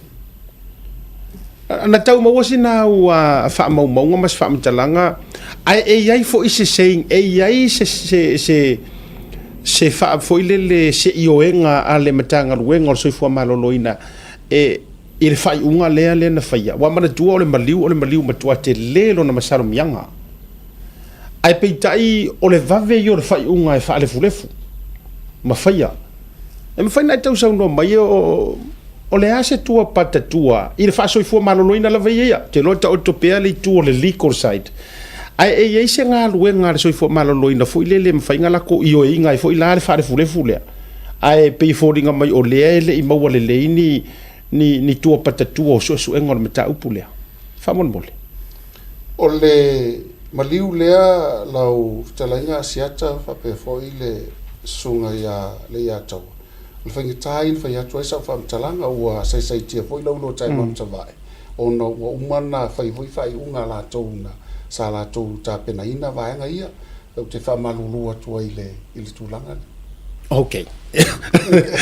le faina pa o te wanda le winga lo fa metalanga pe ia se nga ruenga ale se fu maloloina fu le sala to ko le fai e okay ia le fa le fuina a o le e aru lava so enga le te mi uyo le ela faina lo fionga ile minister to fo mai la le tato fa vesidi to tono le tato fa le mai mo to tua e ia inisio ila to e au mai pe fa se ala wo fionga le minister tu langa o amionga fo mai tau si soifua ia ai mai se foi o le latou va manai tangata e o ku isi fe o lolo le mai e uma e nga o makua ma ya kiti ia mi onga fo o nesi foi o ala latou au mai ngai lungo le tatou por kala mem fase a tu langa fo itau ma fa ma va nga fa pena faina sau no ia lau fionga ai ole ase tūlanga le lei ua tāpena ia le matanga ruenga mo le nei taimi. O le tele i o whaitionga ale mamalu le atunu, ona o winga tau ave fo i ana ia tātou tau soifua, i o nisi fo i o fo mai, i a wala o lae mawhati atu na ia ainga, o lafta a watu le ngase, ai pei le popole mai fo i lea e watua, i ana nao mai fo i li poti mai o atua ngase la ta alo isi la tō telefoni, mafa mai whaatari le se fo mai e ngā lue i lea taimi, ma o te lo se so tu la fono na vaenga. Pau ale mea ia maua ia ingoa o tangata ia tiute. Ina ia mawhaina na o mai a te au. Ia matutala noa e whai male pūlenga. Wae e le te tau o na lato ngā lue wha pe matali sa i mai le malu le atu no. Mafua na tongi lato o no lato tiute lea o le soifua malolo ina o le atu no. Mai a wha pe to te wha fonga atu ma tō mauti noa, o lo iaini si e sau loa whaapea e le tala whea ngai o na la tō whaia ni tala, e le tala whea ngai o na la tō whaatali. E tau na ngā lue whaatasi ma e o lo ngase, ai mai se fo ile ma malu le atuno. Wala me moni a siata ma le ataua ma malu le atuno. Ana le se anoa i la tō ngase. E le mausa fo mai ma se tau soifo. O ila la o ngā lua i ai pe a whai e le iniso ngase. Ole mean, o te whautua i nā i ale matanga luenga. Whai lo tō tiu tēna walau i nai o tō e le atua, sa avei o tō e tō mātua i le aonga. I ātama mai e tau tua sa moa i a mause vi ingo le atua. Drugs, lo whionga le miska. Ka oso o me ese le sioki so o ka kofara au. O le leile stock take ma le money taking o le kako stock e mau ki ngoa ele o alu i kuka ia aisa wa le ka ua mai e mau o me sa moa ia ingredients o le e kuka le aisa. Ua telefo ia ngā luenga e whai le tātou warehouse ia la fo wa iai se tasi o fo mai kon kalate la tu i fafo pe ia se Papua New Guinea e ngā lue i leo po ua ono nei masino ngā lue ai ina ia whaali leia tiri vaenga ia te sauno mai ai alu sioti ia tūlanga whapena le ngata i leo whai fo ia tātou camera mo ta avaleo atu mo ta avaleo i whapo ia whapopo fo i leo whai ngā luenga ma tūlanga umana au le ai mātou te whaalongo tua o le ai maua le awala e sioti ia tātou whala au vai la au o le taimile nei o le wai fisuia inga e le lei pelo whaamtala atu o i la tou lea sapu lea ia i warehouse o le toi ia ia lau sui ia mena lau sui le i la tou pu lea le taimile nei ia o sui pulenga ia mai o fo ia i la tou o lo ngā lulue lai mau lewa no ngā lue ai la fo o tu ia i lewa noa fai wha leo tou ngā luenga e leo nge tangata e le atua ma le atunu a fai e lo le leila tou wa inga ma le tou pui puinga ia lo na winga le mama tu tatu whala au tua o le mena o la ia i le whale le matenga lau sunga le ia taua ta te maa tala no atu au lo tau ma whai lava le pulenga le taimine ina ia mau sali e le mwhai fo ino whai atu stala le mautinoa ai au lo whai anga luenga ina ia tala whea ngai ma maua le lei ni wha mau po ia ni whala au o tau ma whai avatu i tua se awala le sa Malo whaafitai o nisi o vaenga lau o fionga i le minista i le toi whale lei o le tātou whale mai. O te loa tasi le nei whale ua te lei upu matala le fo isa iai le review le sa whai fo ima le suenga. Ia ma mauti no ai ua tutulu ia o isi o vaenga i le ea malulu ma nisi o potu matulanga whapena. Ia na ona la foto le whaafisili te lo fo i o le ase tāpenanga ua iai tua patatua o le vaenga lau o fionga. te lo le e malulu te toe a mai ali leina fa e malulu ta tu fal mai o asilia tu mal ko tolu kuata i ale vai no fal mai la we ia tu e malulu ai sa le leia la ta fa ia ina ia tali uma ia ona vaenga ese ina ia mau le e malulu o le fausanga le fale mai o se fausanga e pei folinga mai e whainga tāna whai i e se toe renovation ai mai se lava le tātou central air condition ono le taunga tā, whainga tā i matulanga ilo i aini tātou tangata tama mai whapitoa e whaingo whiano la tō fo ia whapitau le mafuanga lana le ua fai ai tatou split e foi lea i potu taitasi ina i mawhai whaatino ai ma o lae lava ngā lulue le tatou mtanga luenga ina i o matu le salo tauna o atu ia iuni ua tofu air conditions uma potu ese ina ia maua le malu mo tatou tangata ngase ia me se foi lea whainga luenga o le tūlanga tonu na lo iai ai e ui o lea foi la tamu whai se si whale mai fonga whale tolu e tali ai mana o ngau i lato e iai tonga fitinga whapitoa e tauna whai o na wha moe le na ia awane i umatu nei tausanga ili ia mata ia le potu le whai tatu tonga fitinga o le kanesa lea laina tele tatu ngase avatu i fafo a mai New Zealand pe ave fo ia nga i intia ia le fo mau le vano i fiti le fo la ave tatu ngase la le fatu i nai i fiti ia maltulanga le nai fa moe ina ia tali uma mana onga tatu i se taimila tamai Mahalo fa te loan ai se vai nga tau afe le fa fisilia le sunga le atau ai ile vai nga fo ile le fa to awa tu e tonu fa to afi o tu lo fio nga na u pale belta tu le fa nga malo ai ia ile tu la fo ile le sa nga o ia i fo la au o fa le tela vai ia ai mawa e nga ile se kema wo pere kema o te mo ti no le sa fa ile so enga any update le na so enga e po ye ni si wo tutuli ai o fo ni si wo masalo mia le na vai nga ia e pe nga se faulty fo i la u fio ia o te loa te mi nei o laele i mautu le mai po o aina i vaenga le na e a tono le toi ma ona lawa i aile tatou vaenga sue ia ma a tono te o matu tau no atu ai luma le lau le ripoti ia na mauti no aile po le atu langa tono i ai ia le foi whawhitau malo whawhitai o nei nisi o vaenga e fia fea o le tatou fono whawhae e maise o le porokalame o le ua au mai foi mapasia le tula fono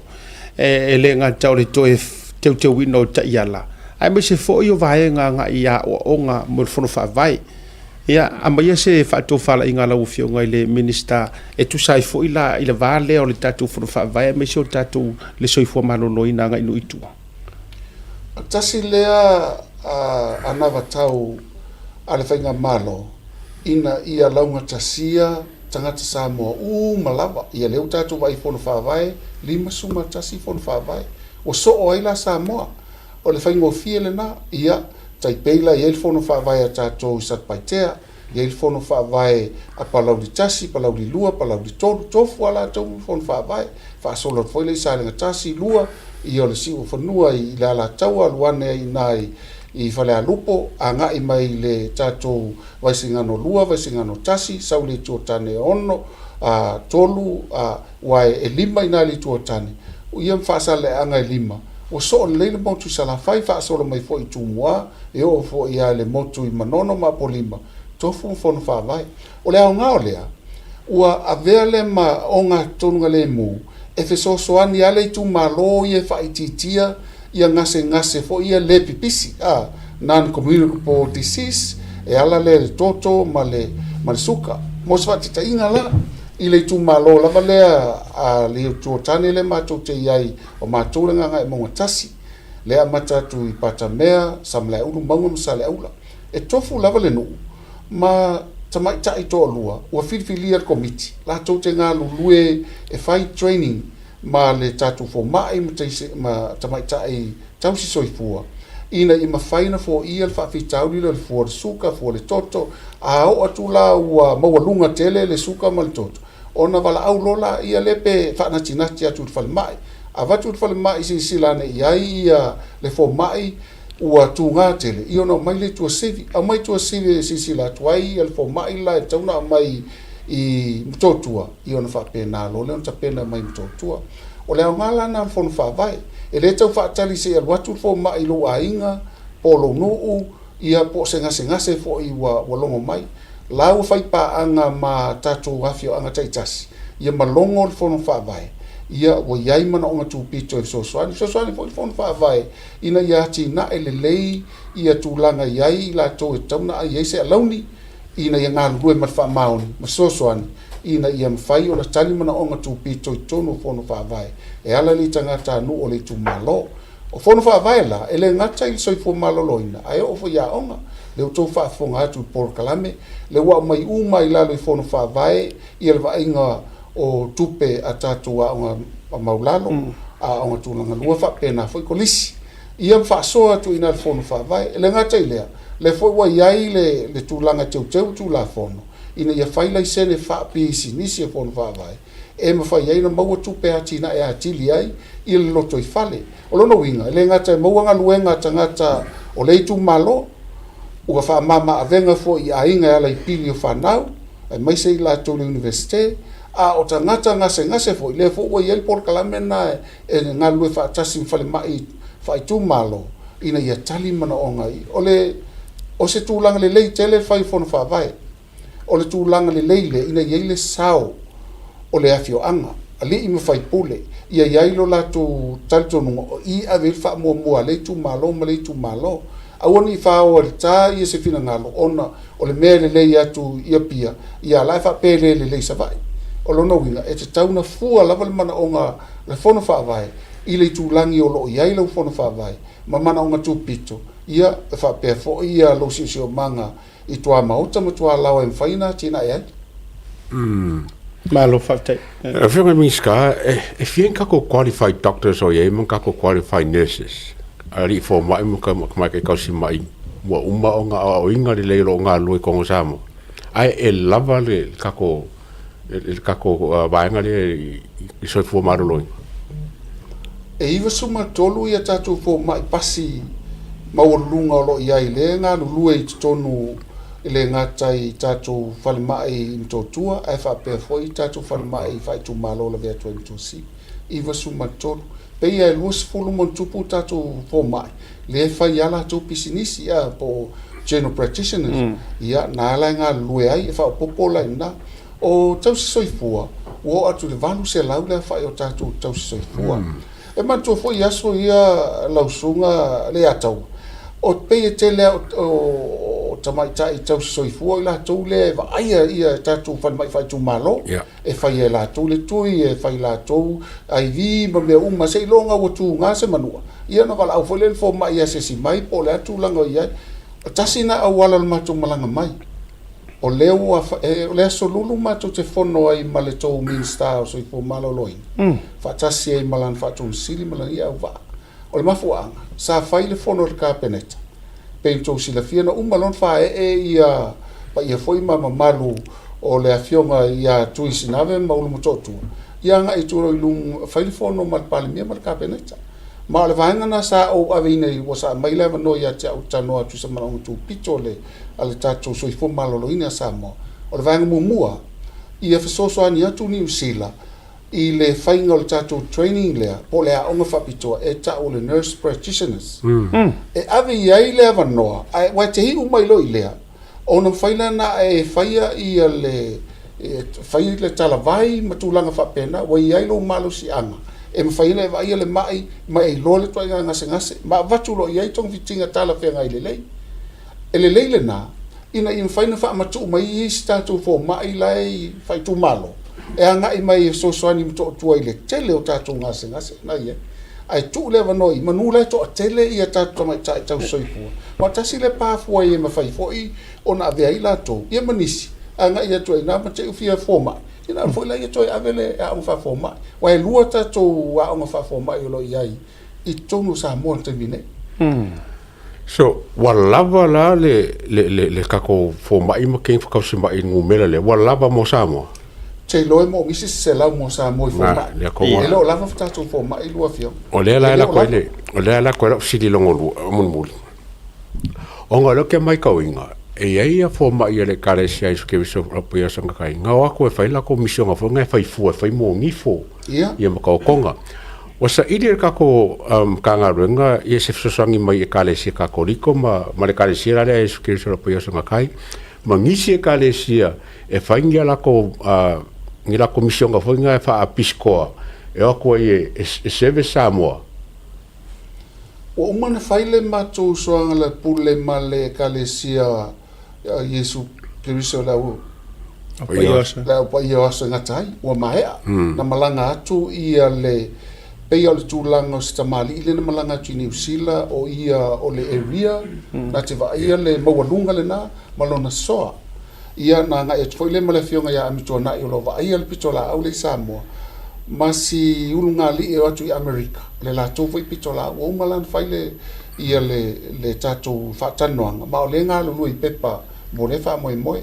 ua foi mai foi ia le ka le sia sofitu o toe fio mai ua umana watu fai ta mirusanga e o mai Loma Linda University ma le whale mai nei California ma le tasi i Warunga i Sydney o ma foi lana fai le la toe fai o ma fai Zoom last week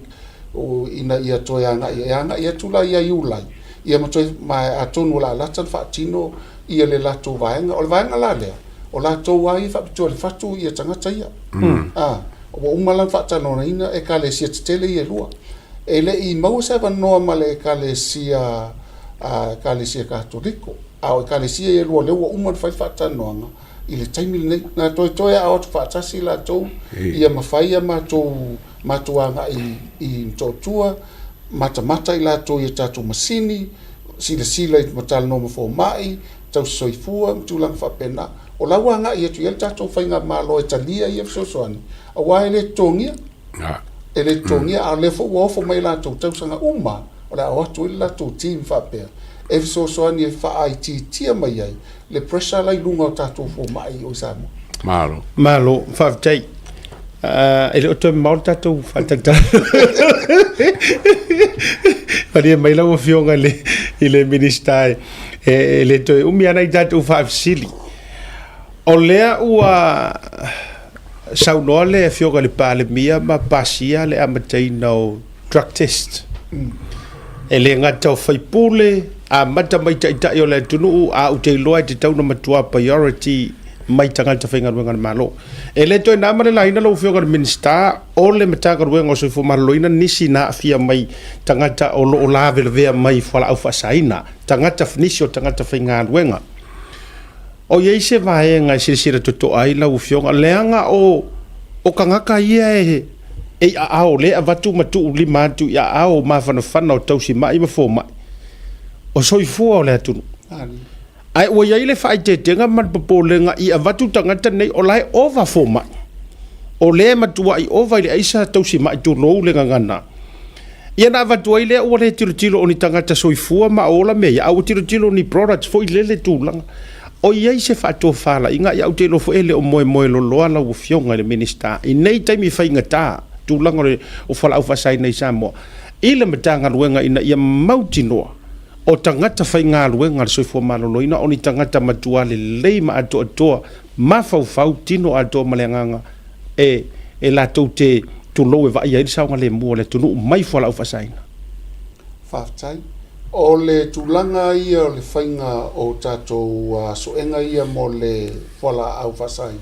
uhalanga te tau mau te iloa fwoi te tau na whaalau tele e le ngata i tutono le pālemene ai whapea fwoi tanga te whainga ruenga te iloa tau na so stanga sa moe tau ana na iai le soenga lea i le soifo malolo ina ia ua le utu vana whaifau tuanga whaitanoanga i le ngata e whaifono le covenants ia mau la taula le fa salau na o mau foi leva no tal noi fo mai ia matau soifua e mai sa fa lulunga o tutino ese le fa ia ta tonga e matou te fautuaina matau noina e tu sa matulanga ia fa mau ese a fa ia se tasi ia sili fa ma vai awai e alo lava mau o fia lava sola iai e iai lava le wala fa ngo fie fa i lo ai le se le mea mo le mea a o se fautuanga le lei ia ma o tele alo fo ia to le la au o te teleton o la ai fale matenga ai a maua ia o lo no inga ilon fa salanga silin tunga por fal pui fo malo fa tai o la ofisiri te rola ofisiri muri le tai lo le sunga le tau na la folo le vando le fionga minister o la ofisiri o te fia le tulanga le anga o le wa ta oto i malama le case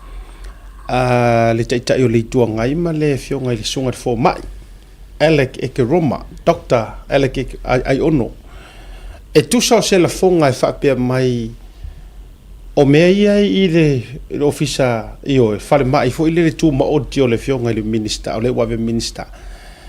ia o me ia le lenga sioki ia ka ko masingi ma vai la o se fo maloloing o le ave wala ngol sa no ngana sa vai ai le I pale mai le fionga ia ile la ona fosia e fai ma minister se fo maloloing a ave o ia fa ulunga o le so fo sorry Mr. Wa o ave o ia fa ulunga se fo maloloing ai le ofisi sa o tu wala ngol o fionga o mingiska e mongi akala e ye se fa ma ni anga o sa no ngana nei o mele le o sioki ka ko vai la au ma masingi ma me o ngola o ave e far mai tu mo o tio le fionga I le mini wa ve de ma minister wa onga ai tu me sa tau na va tu le fa mo I le far mai tele le tu Toi lo faciliu ta fa nga tati a o lau tali ia ele ai ele mo ia le tu ainga na fai le a fionga le sunga la un fausia o la lava e mau tino le sa o le la fonga na ia fai o te lo foi wala ngona foi le pole stoina ia wa la no fa longo na fo le no e to talo sanga ia ina ave tuole le tangi I tula ka papena ia o lo do la ia ele sa o le morianga wa moria le sunga la un fausia ma lo fa ia o ke le to wisa fo popuna va le ai pa wa mele fesilia le kasi mangole e fia ka o ko le mali fo le wa ba ku ka fa fo fia ka o ko mali ko corona le va to e fia ko pe ka o ko ka ko kasi e tongi ta to pe tongi la wa pe kongi la pe kongi ka o le tangata le watu le la to va ia mariuna sa o le la ko fer ka o ko mali le masalumia o le tūlanga na mantua fo'i o nei le eise I le ilalo pito la au ale matou tanga luenga. I lalo pito la au leo le vaengana. La tō malwhamsinonga la tō. Ana whapeo I matou. Ia o whai atu whaatanga loa le tatou clinical pathologist le whai ma le tau fi umi o tangata. Le taunga o whiena o tangata whainga luenga. Le taunga tātele tangata iau tui nei ia ailo I lalo pakisi a matou. Oh, yeah, okay. Lo fionga al minister, avanto lo sit fai ulea. O sila le tato watu no ule ia ila vo stato tangata fa pea. Fa mo mole. O sila to wala ngor kupe de fai ngofia. Ai o ia se vai nga yo no ia lo se tato la vai fo mai maliu matulanga fa bene instead o tato tau fa kari se ia vango aku fiki pe vango aku ngi usila po fela. O le fa no anga tele na sa yele alo sa mo le nei ua tu nei New Zealand mal marto manatu le anga ia to e fenga luenga I Samoa o le taula o le fa mo o le faina nga ia to ma to te ole to po I matua ma to te ole to po I Samoa o maualo na fa ilonga fa pe ia ina I mafaina e lo fa mai so ani atu I se tatu watu no fio atu mutala atu au tatu nga lu fa tasi awa pe o mafu angana na fanya tatele na tatu tongi ina le tangata ne tu la tui fiti ona tangata ai pe o le o mau atu fa ma venga I New Zealand ina I fo mai e fai pa anga malisi o tatu fo mai o le o atu istau tango fie a o fa longa tangata ia le fai tangata tele fa tango ina o ia tong fitinga o ia sa ilinga a talu sia ia ista masa mo o lo fa fonga mai a fai lawa e iu a laiti Australia ia pe laiti Kanata ia po matua foi na sila fiolo walo ia ila ta mai fa pitole nei ia le taimi nei au mai mo Samoa mo se so ani fa mama venga I so tato tuno ina I mafai ona fo ia fa fitau fa pero foi nga scorsi per malo in committee school mai pa foi a ongai papiko ia o le tūlanga na wale ia ina I tatou le talo atu le o mana I watu ia se tasi o tatou walo pita iane lo whaina watu o le tūlanga le na wai mantu e mwhaina e sau whailau whafo ma tongi tupe Samoa ia mwhaifola na e alu whailau pathology e mwhaifola tongi tupe Samoa ai alu lola e whaila lisi mele lunga atu I o le mela na e tawhung sosoani mai tatou ia pita iane a uma e le mfaise e tauna ia se paon foi le pai toi foi e toi tanga te ona mo tatou ia fa moe a mafau ana o ia pele ia Samoa ia toi foi atuna ia le ngalue ia tatou Samoa ia me so le ngalue ku pera ku no fa tu pata to voi mesa sa le e tau voi lana to I for fui niu le la palapa e oi ia le la ia mana ia e ke le fu nga story ora fa pa fala na fa tan nonga e se isi taimi la o fionga le minister ia ua manatu foʻi ua api le uli ua vevela foʻi le fala ia ae faafetai leaga e tele aso e lē lau aso foʻi e sease ato e mo lenei aso atonu e maua i luga o le sum aua e malaga i Samoa ia o lenei avanoa tau a faapelea lafo atu o anisi vaega e te silafia e te tau foʻi ona logo pui alii ai le mamalo le atunuu ia e maise lava le va ma le tatou soifua maloloina lenei taimi ia o le avanoa lenei ia e lei faasifo le tatou faatatanoga ma le gaga faloalo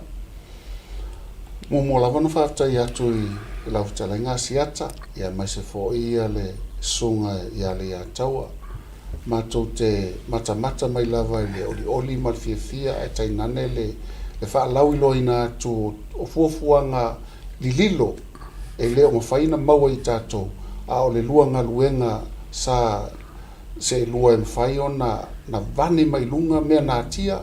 me foi u whaangaloina me lea mana ia tangata ai mai o ni me silina ta ua mo tātou tangata o la lala papa au ele ngata fo i Samoa nei ma Australia whape foi Amerika Hawaii ma nisi o tunu ai whape foi Samoa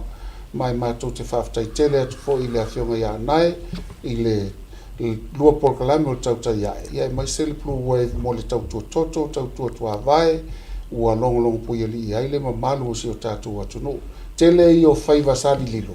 ia o mwhaina le toi nātia ua lua susu ea ona le tele o le ngalu fati ma mai mwha manino ia ma mala mai fo i mātou wha malo lunga luenga talo i le atua ma upelu o soifua tautua le ngata e manu ia i Samoa ia ma usevi inga i le atua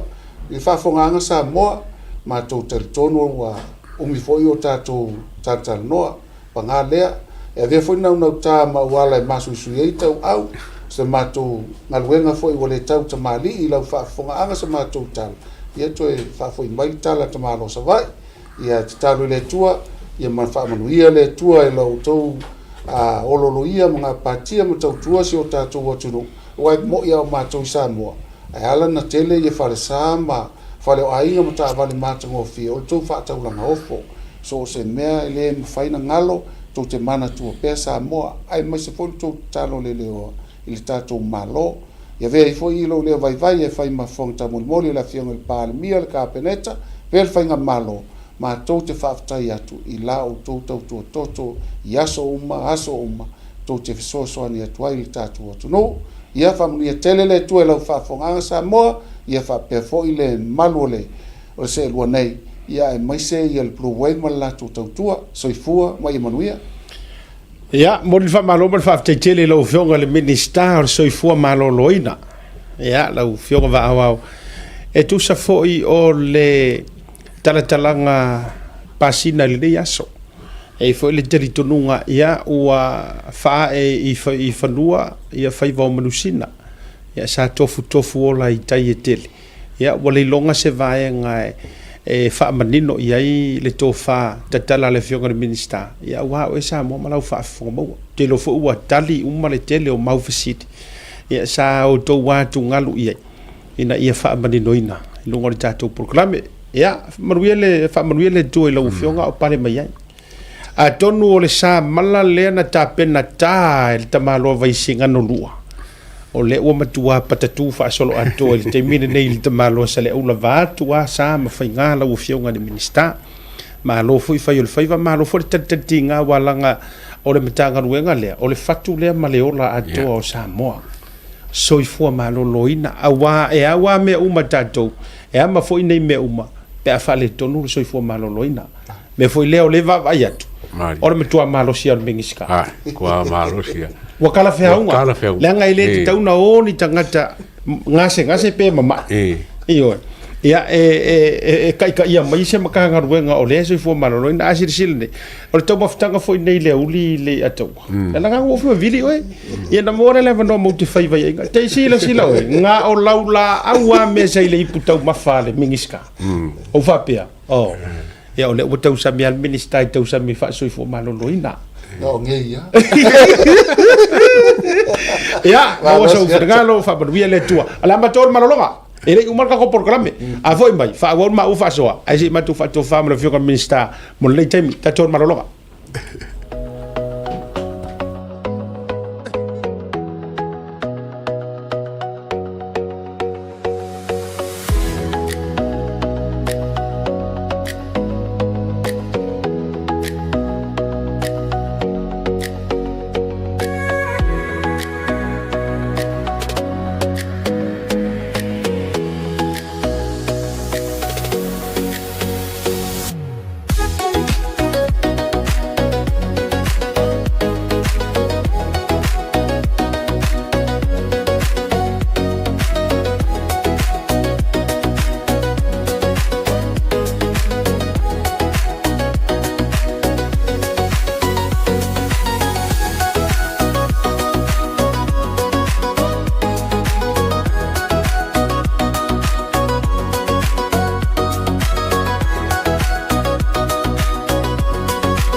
Talo for lava, and welcome to Anava Moana Hotel. Located in the heart of the Vaitele industrial area in Apia, Anava Moana Hotel is a place where comfort, connection, and genuine Samoan hospitality come together. Whether you are visiting for work, spending time with family, or traveling independently, we are here to make you feel welcome and at home. Our hotel offers a wide selection of spacious and flexible rooms, thoughtfully designed to welcome both family stays and independent travelers. Our single and double rooms feature modern design showers and bathrooms.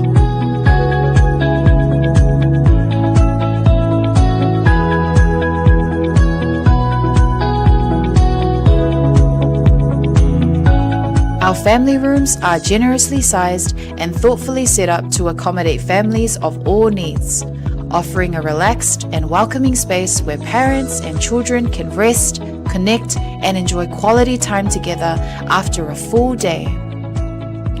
Designed with both comfort and practicality in mind, these rooms are ideal for longer stays and family visits.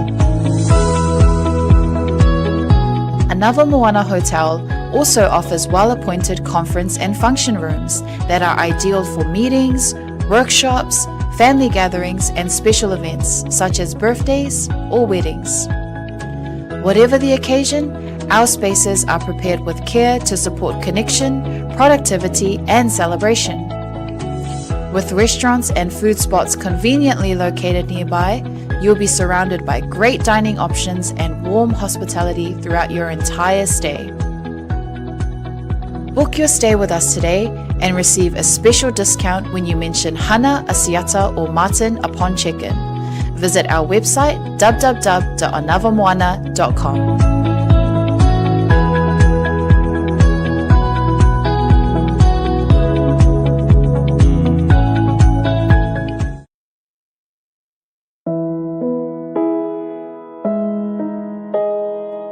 O le Os Pacific Funerals na whaavaina le tasi le awhi iwa se lau i wha i Sydney, wha mawina o le lua i au unanga o le whale maliu Samoa ma le Pasifika, o whaavaina i Australia. O lea ma mia sa o loto e tama whanau lawa Samoa. O silia ma le tolu sultau sanga o lana tautua wha mama avenga mo tātou tangata, o tele leanga waa i le whaafuaina o lau unanga, ma o matua fo ile i loa i le tautua. Mātou te mawhai lawa o na mātou malanga atu i maota malawa so se taimi e whaatala noa ina mta upu uma i ta pena i aile whai ngā malanga, mo le ua wala au i aile atua. E ave se aile atua tu vale mane le mautonu a inga whaanoa noa, e le a whaina po le hale taimi.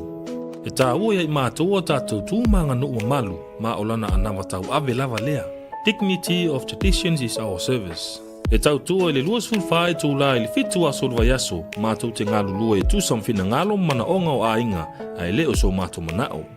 Mo le fia māla malama atili o na sila mwhai tau māla malama le ili mātou tu lau whamtalanga le website www.ospacificfunerals.com.au po le telefongi le tutongia, tasi tolu se lau, valu ono, fitu o, le national, o lua fitu lua, fitu wha valu tolu. O le mātou telefoni fea viai, o whaari mo o, tolu tasi wha, iwa lua. Ma fesili mo rata maitai pule, na omi ma sina mua. Mana tua na ile tautua le Os Pacific Funerals Australia, lo fale maliu e le moe, ai tautua ina o ile alofa malfa ma avenga.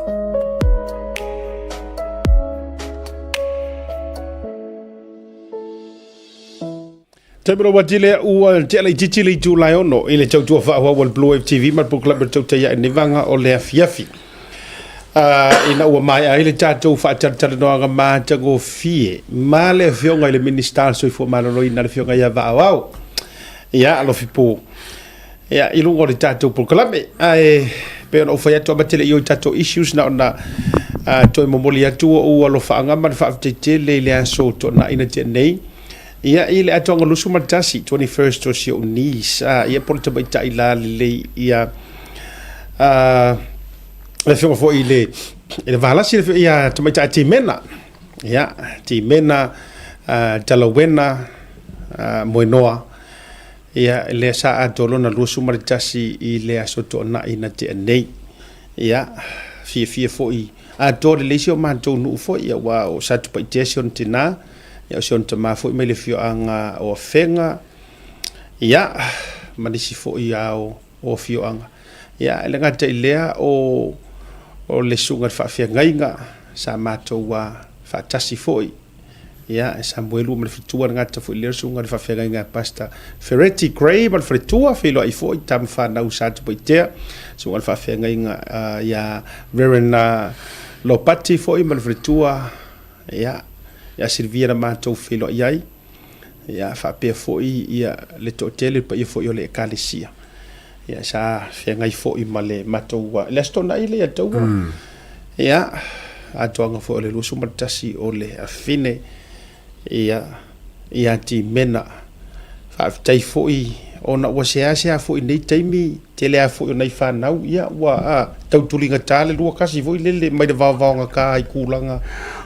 io Wa unkae o le fulkasi. Lena ele toena ma le laina ia ai faafetai tele lava i le loto toa foʻi e usta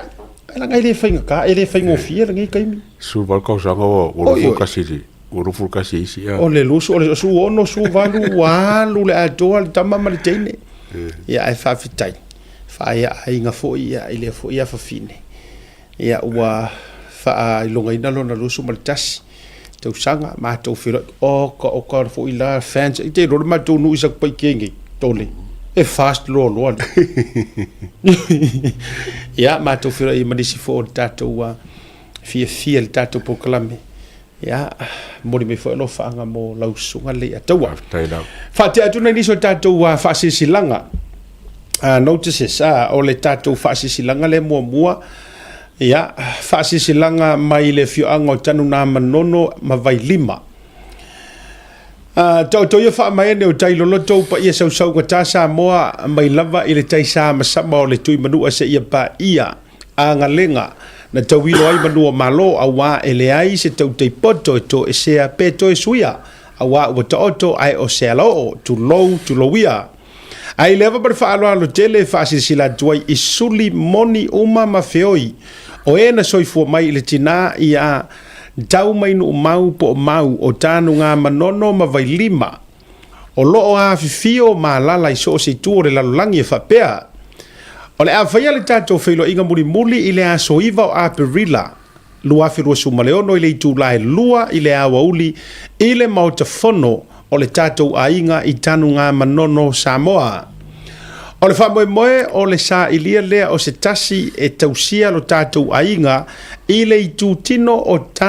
tau mai nuu mau po o mau i le suafa atoa ma fuai upolu o lou le auai mai o le a le taofia pe sui ai se finagalo au tasi e fulisia ai finagalo o le aiga ma sui auai taupule i le alofa o le atua i taʻitaʻi lo o tou soifua i le aso taupoina e faamanatu atu e te afio mai lava ma au mai lau tauga faamolemole faia ma le faaaloalo tele lava sainia e mafa vaatau taʻitaʻifono o le mafutaga fuatino aloi lilo maiava suli o paialii farani kuveve tua saseve suli o mere kuveve palaialii tai akuoi sui po le suli o lotoa akuoi simi chigam suli o simi chigam koroseta manase suli o tolou manase ia o le faasisilaga lenā mai i le tatou mafutaga tanuga manono ma vai lima ia e suli foʻi ua taʻua i luga o le faasisilaga mai le tatou iutaiga le fiafia night ia a le tatou Utah a le lala le aiga fast Utah St. George USA ia o le mafuaaga o le faamoemoe ina ia tufa ina ai IDs mai Samoa ia e gata i lea o le faasoaina o le faaloalo mai Samoa afifio mai tatou fiafia faatasi i lea po asofaraile lua sumalefitu lonouiga o le asofaraile asau nei lua sumalefitu o le masina lenei i le nofoaga Red Lion po le liona mumu valulima sefulu South Bluff St. Georgia Utah e free le entry wai kai lelei ia e sa loto la ulu fale ai ia faanganga si ngau donations e tu ile faita toa e free for ile tau mafdanga contact sunga ya robati tia $5 tolu te stolu lua iva valu ia po le number po le si numero Samoa tu manuvao $5 lua tasiono lua ono ia o le tatou fasisilanga na le tatou matafale ale fast ainga i Utah mai le fionga di tai fono mata i linga pasi ia e mai se fo le fofonga ia namulo ulu o matangi Hannah Brown ia te lo le si tatou fasisilanga le so tango e faitau inatu o le fasisilanga taua o le afataia i maunga wau pa ia sausauga ta Samoa ma fata lolo i moto tupu o mamalu faingata o e Samoa o le niutui ma le ao mamala o le vai ula fo i e faingata o na sopo ia mai tafta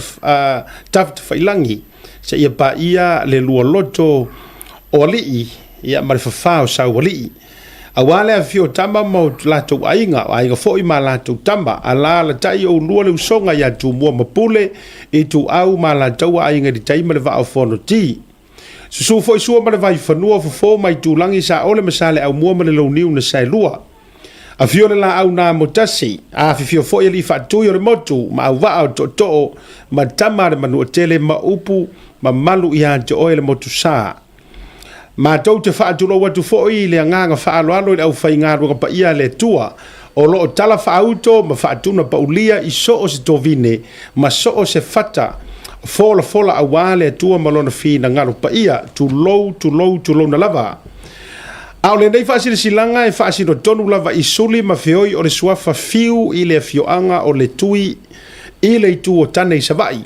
fa pea paolo manengafa na sau sema e manuai le nei ainga fa pea le suafa fiu i le tui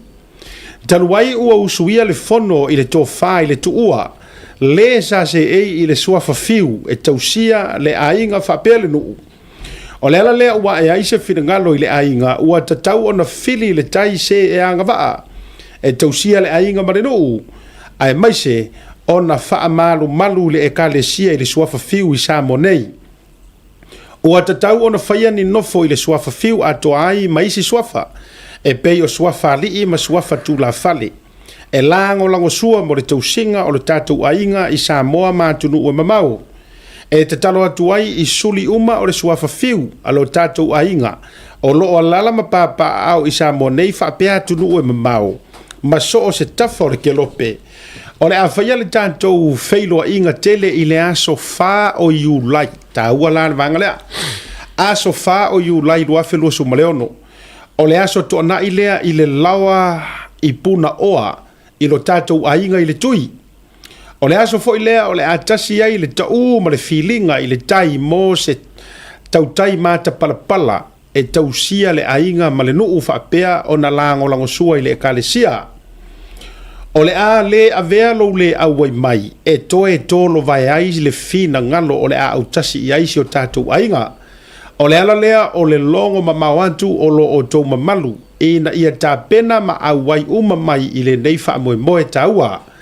Tātou wha moe i le alofa punuvanga o le tua e nā te taitai atu i ailo o tau soifua manuia ma so mātou wola vai. Whaia ma le wha aloro tele lava. Le fionga ia polata i vau unasa i moa, tufunga moli, wha atoafe amani, soi mavi tala oloa, nofo whiangainga, mua au kome, le alofi usu ngā fono, fiu kirifi, fiu tunu mafono se vau, wha pea suli o le ainga o loo lala i Samoa, wha awhitei lava. Ia, nisi na o tātou whaasisilanga o te lo fōi to e tasis tātou whaasisilanga o maliu ia e tau walunga tua ile tātou programe ne vangana fia le a taua. Ia e whaafitei tele ono o nisi o tātou whaasisilanga ia ua mai au na tutongi le lei. Le fōi la lea e tu ina tuai. Ia mo le longo pui li ina o pa ia mare mamaru o tātou o tunu. Maro. O le a tāo i tā nisi o vaenga na issues na tatou tulituli matanga una. Le ataua ngai eiso mafaufau ma sou manatu e koe kolo le whaamasingonga lea na tata pena iai e ono whaaua wele prokalame iso na taunuunga ma le taunuunga. Sa iai le kolo i lau manatu pe sa na o na ioe ma le ai. Ele ese kolo lo moa. O ngā ua umonga o sisiri soro fo i meka o me whapea. O le kele la por kolo le kelo inga, o le kolo. Ia nu wha kolo. Meranga o wapere ke o foi le kaunko koro wa langa no se ba ko ya ele o ile o kolo ale la o fe malanga forfolanga o le kolo muri le le anta wa o ke le no honestly mo wa ya mo wa ku lo le fionga ka mai ka I fam singo o matua I te le na wa lo le fa tua ina o le fai unga o le alau ona o lea le tu e au fo ina ingalo I lau fionga de kama kai famsi o au upu e ka ua mi ko winga ai oi o au upu fo I lo ngia ma ka usala ngai langa o kalanga wa fionga le tua I lau kolonga mai nga ya o ke topa pe aka ko koyonge ko sa ili o lau kolonga ya o ke topa na e sa uno ai to tono potu famsi no langa o lenga di poki mai ele au fai news o iai lau whai unga. You have your decisions. Ainga e mo o mia o le kaimi. E mo iau lea taua. You needed time. O le kalala nga, o le ala le si whai unga. O le kolonga kolo mai o ke topa kolo mai nga ia November. O le kolonga mangingo a iar sa unga. Ua iai lau whai unga ua maua. But you just needed time. Se langa ole mai ka waku ko upu ma ko kala a le o sa ngei le kolonga lea o le ufa mai ele I maua a kosea ele I maua le se fai onga o la ula fesili le atu le langa ele ma fai ka ko milia ele ka milia ku inga ia e ka fa sufi e sa kali fai le me sa o le fesili o le me e o suila ukati ai o le me sa o e se sa kali nga fai mo ahora fue el se. That's it. Ngoma la yere. A foi le uma na tata pisatu. Ele o le unga le o le lalolangi lau fai unga le la fai. You are creating this ma e kau fai melia as if o le kora fapio. E uma lo lau kali uma. So le ola me la ngo foi fu ma fa ma fa le mea. No ele fa pe tu fa tu te fa pa ngai ngoa le ai. Ai wa kangia mai I between the lines or kolofa fa something is wrong with you mo ya tai loa la karangoa uia fa I lo ulangona e ia lo ulangona mau tutu o le guilty lau verdict in kau fat mua o lo tala no atu mua o no le tu o le mafuanga ona saka kaunga e me I ese kulanga opu mongi ama opu kingo sa ka kaunga e mei ese ma declare lo conflict of interest nga makua I fai le e susta mango susta le sa ye case mua ai fa fe kai nga mei ese susta declare la venga ia longa conflict of interest e mei foi lo e kalasa ia te sa ka kaua nga to me personally sa te tauna e mei ese kai mira nga ai onga e yai lo kari konga mau kuku sa yai le mana tu te le la vai tu patatu e fa ingar fast sa le no o sai ka ko fo ie le se ma fo anga te tau le yo le fa tatu fa so au ka ki fa pilia fu ale le mata upu wera pe e guilty pe no guilty ele o le unga le ai nganga o fa ya tu le atawa matua e se ale mea ua iai le anga saka kaunga e me e se kai mi ngai lo ai e ke conflict o lau e ke ruolo loku mari mongi nga e fia ngofo ia pe ai ngofo mari mongi whatsoever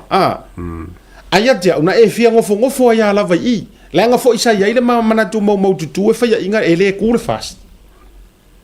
Ai pe ka yang ele nga ele fa sa o ele ku me fa pia. Le la o makua fefeu mo makua fefeu o ya malau makau. Ku sa e fiu ke ko fia escape ku. O le o musu ia o ele ku ke fa ia kari sa. E se mai lau kari lenga e fa mai you already had a decision. Whatever reserve mai lau fa iunga. Ai wa lua yo ke fa fe kai i lo wa ia kari konga. Fa fe kai o ke loa makua e le sa o lokoa. Le anga ua pa ile anga o le ku ya oi. Kipi ese au mea yang kau fai mua ai fai mea sa ole ya tau nga kongoa ole mo kwa pai ole case linga fai nga mo kwa mangingo lava le sa wea amon mawole ole yes so it's gonna kau ngaro ko le category le ole no case to answer because for walang wole mo kingo that's it wole ai se fa ko ngo mon mau vai mon mawole ole o ke le lenga primary ko umile le fai unko ele ai se le lor vai mo maule lo ke si kanka maka e o ko fa masingo la ngai lor vai mo maule lo it's a case no case to answer la e o foi fa masingo e o fa masingo e o lo ia ingei e ia fa masingo ingei e ia o le mo ki fangar ngale ai ile e fa sanga mai fa masingo ka ku official ya o le foi ai lo ia singia o lo ia makua ia kama mai aku ka kaunga ko fa masingo samo e o lo ia e ungu e matua ungu mamaka wole lo pole hale ko inga me u fai fa pea ai o mafua o nga e a fia ile fili o le vausa sa ka kaunga fai le me sa o ile amakanga me ese oi ku ur keisi ses kanga ai ona foi sa yaini fa makau sa yaini lave pe ole a fuelo ulu le sa ngo so ia kai sa lo ua mai ia lau ole ulu e yailo se pe sa yai se fa mo ngai tua o e okay HRPP will come into this e malo la o foi pe le nga okay lo e malo ai se a nga la ku lo foi fe au professor i mele o lo foi fe au le singa la ku afia de mele lo loku o rua mali mongi a afia lau fai fe au ngā laku aru fai le loku o HRPP fa mai mala ia le fast ai uma enga ele au waile akua i mea ia no to me ole makuale ele se mea la kako koe kau miri e fua ia mea ole makuale fe kau ia ole ko inga mea ua e fai o kau a fai se application al fast e remove ai ali ora sa play ole ko inga mea lea lona lua o e sila ile emotional damage o mafau o ka ngaka i a fia. A whawhiwhiangi e whaasanga mai lise, whaasanga mai lio, whaasanga mai whipule, ia e sū le malo. Le la koso no noa whapenge i o le aia toi ngā me whapea. Ngā umanga e kakalo mai e kakalo aku. The whole nation of Samoa, people, you know, ole maka uki or kakalo lenga karo sanga mai li eto lenga yo o tanga tai nau e loka makioti la audi mar ko ongo nga kakalo fo kusa in other words nga kakalo o maka nga kalele maka nga kalele nga kau fai kakalo uma ongo o lau karo sanga mai are o man ngai kai mi e ko manga ko kau kolo ku ku ma ko a vaya ai li kau sanga se karo ka fa ngo menen karo ngi ili kau sanga fe se karo era nga oro ngo ngara wele banga elang kar le me wa mo soi no honest le me wa mo soi if I just say it la fa sanga koso o le mea mau ki ngoa ia e si la fia inga o le mea mau tinoa po o le a lava lau fai unga e fai la ia ile si e koe apili iai Ioe, lai ia, ai e ka penga fo i ele atua awala, e koe fo i aku ai le faa maongi i ake oku. E loe, wa makua umaro ka fia, wa umaro ka fia, uma fo imaro ka inkalesi i au fai unga. Sa salu lei a kaua ai sau e kioti, wa levan kaua whaire ngā kioti ngā fia. Ai ke kau koso mai lava pe se mea maka ukia kele. sanga koso whaakaka ia lea masia fionga i le pāle mia tasi lea vaenga le no I ka kongu lava. o ke whai aku pe o le ka alor kakare o kalasari i tulaua. Ko le ai ia mas consideration fo le o pari mi al merenga koskoso va. It's the office. Ele o whai ako o whai se special treatment. Ai whai leanga o le official pāle mia. Sira sila la kalasa. O le umi o lau whainga lea. O le umi fo i leanga la lau e kou vaenga HRPP. Wai siri aka whai aku whapenga.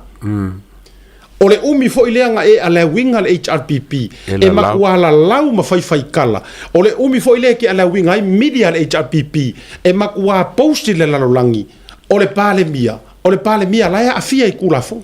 Ai sea?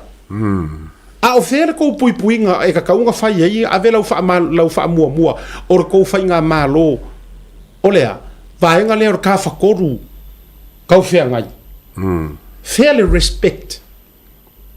E le whai aku kou ke kāngo fia. No. Ai e ka kau o oi o le whaamasingo. You know o le kai o le mālo. Prioritize le mea lea. Ai le o whea ku fwoi sese ke wha au masau whai unga. Whai le whai unga sao. Kei lore ea tauar mawhua anga ea la inga o ili kaka hi ere maka upu lea. Whea ku sao hala ukala. O lo ili kaka e kou maka upu lea. Lau a fionga i ka maika i whaamasingo. O au le si ka ngaka e malama ia i le kua paka kua o le keisi lea. Leo o whai aku. O au le si ka ngaka e malama ia i. O ke le iloa po o whesau wai ia masala o mianga e kou ke whai mai a ma leo. Ngā whawhau mea ia. Le winga ngala ukala le ia taua. O ke le malama po o fea kongu lava e sau wai a kou pulenga mangi a kou mawhauwhaunga po o fea foi kou ke whaasa o ai leo ia te au I can honestly say o le corrupt leanga o kamare o longo o mang kau pulenga le ua ingu ai le ua ingu ai mo le mea o kanga kau pulenga whano li leo o whaiaku ngai ke iloa le longo le levanga o ko ngeki aku yaki oe e winga i le mori mawar kamalea leva ngai you know that le foi iloa le sia vaenga le lu amaka ngo ko whangkulua mai le atau Al fisili foi la siaka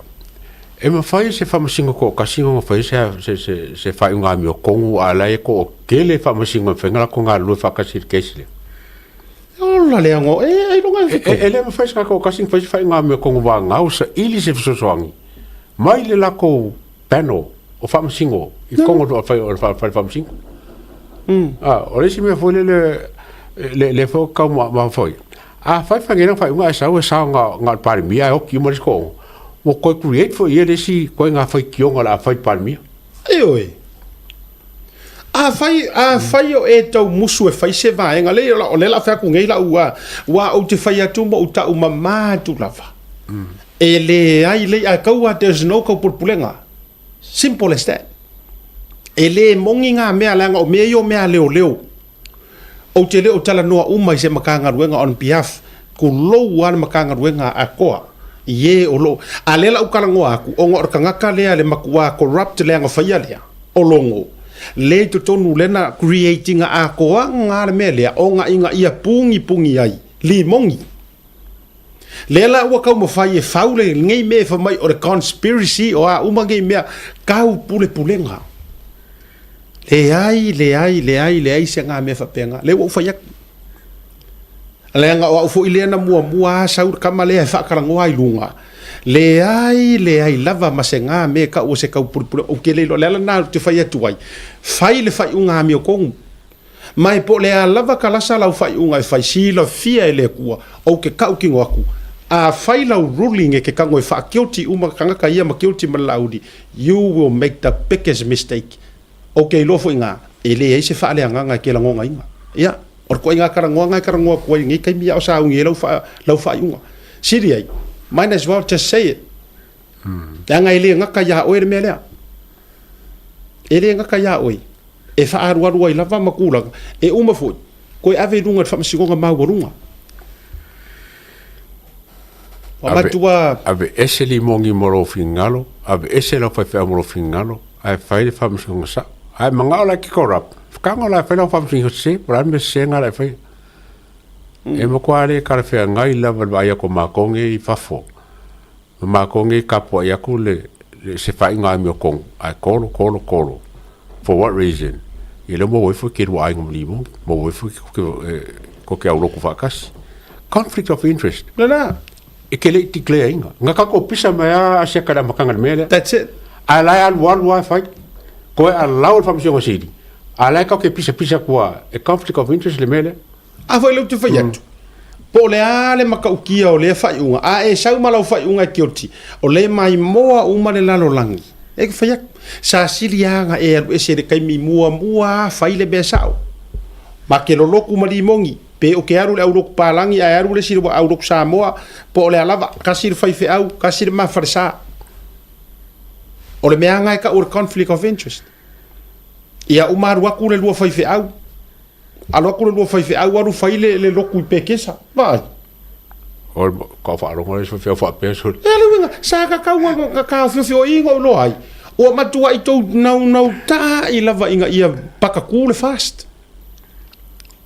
Ua ngila. Ua whainga ka se ua ilo vea wailoa mama wa kua lau whai unga le la lau. Le la ngā leu whea koe. E mā kua e le sa o loko lava. Ile mele ke kau mu whai e kau whai. Langa wa kāri ngaka lau ia. Pesa o lau lo. Wale o yese makau kia kele. Tu nou. Wale o ko iai. Le anga peke kango e wha kioti le lau le bali e toa. Ele se price ai la kungu. Le o whai atu sa oa. Le ataua it's not going to be a big surprise langa ilo uma e ke fa o tinga la au le mali koa le anga ke ro loku marimongi le fa mais kanga ke ro ainga so what o ye la se maka ukia ke o nga me ke kau e ke kau fa ke I mai isa mo ma e kau ma manga ku o se pase pom e sa o sa ukia e sa o sa ukia wa sa ukia le anga e wole ngalo fa mai le ngo ai po kuala fa ngaro fi mali e ke mau ai se aso lo fili awange ingalo o le mea lava e fafau e koe kau yar kangaka angaro wa ko vai aku kalasa nga u ko vai aku nga ula ka penga fo ile si vai ngol HRPP o e alo lo famongi ya Samoa nga lao ese fai puli pe o ese kai minengei e mau kingoa e pa loka di swing o le lua vai kolu mau kingoa e le fesiringia le anga ele corrupt o kangaka fo ia la wala ko wala lo famongi le pale mia o filifilia ele ku so pikefu o ko pikefu le anga ko fo nga ke sa fa ia ngai maybe e ke vevela e ke kupungai ai ke au nga kai au e ke mastangai ai ke la wasa ile siaso e fa penga uma ka ku e fa penga uma o wange inga ngalo ele ai ele e siri aku le fa maongi o le aku le kau ki kapua ye ma me wa ma ku makaringa le atu ya le la fengi kolo wa fa wo vesili lo ia a felengi lo ia uma ke lo e fitu lo ia o ke fa wo ngi sila le atu o la vesili e ye foi mai silo ia o ke lo nga HRPP a o mako vale le langa o ule la ua ye kele clients la mo mai o ngolunga program o kangwa simple yo la text e no mo le mea o kolo fa o ngi famsingonga ya ola message nga send uma ya feeling iro ya le atawa to fitu I won't mention their names ala fa fonga the same answer I received from all of them it's abnormal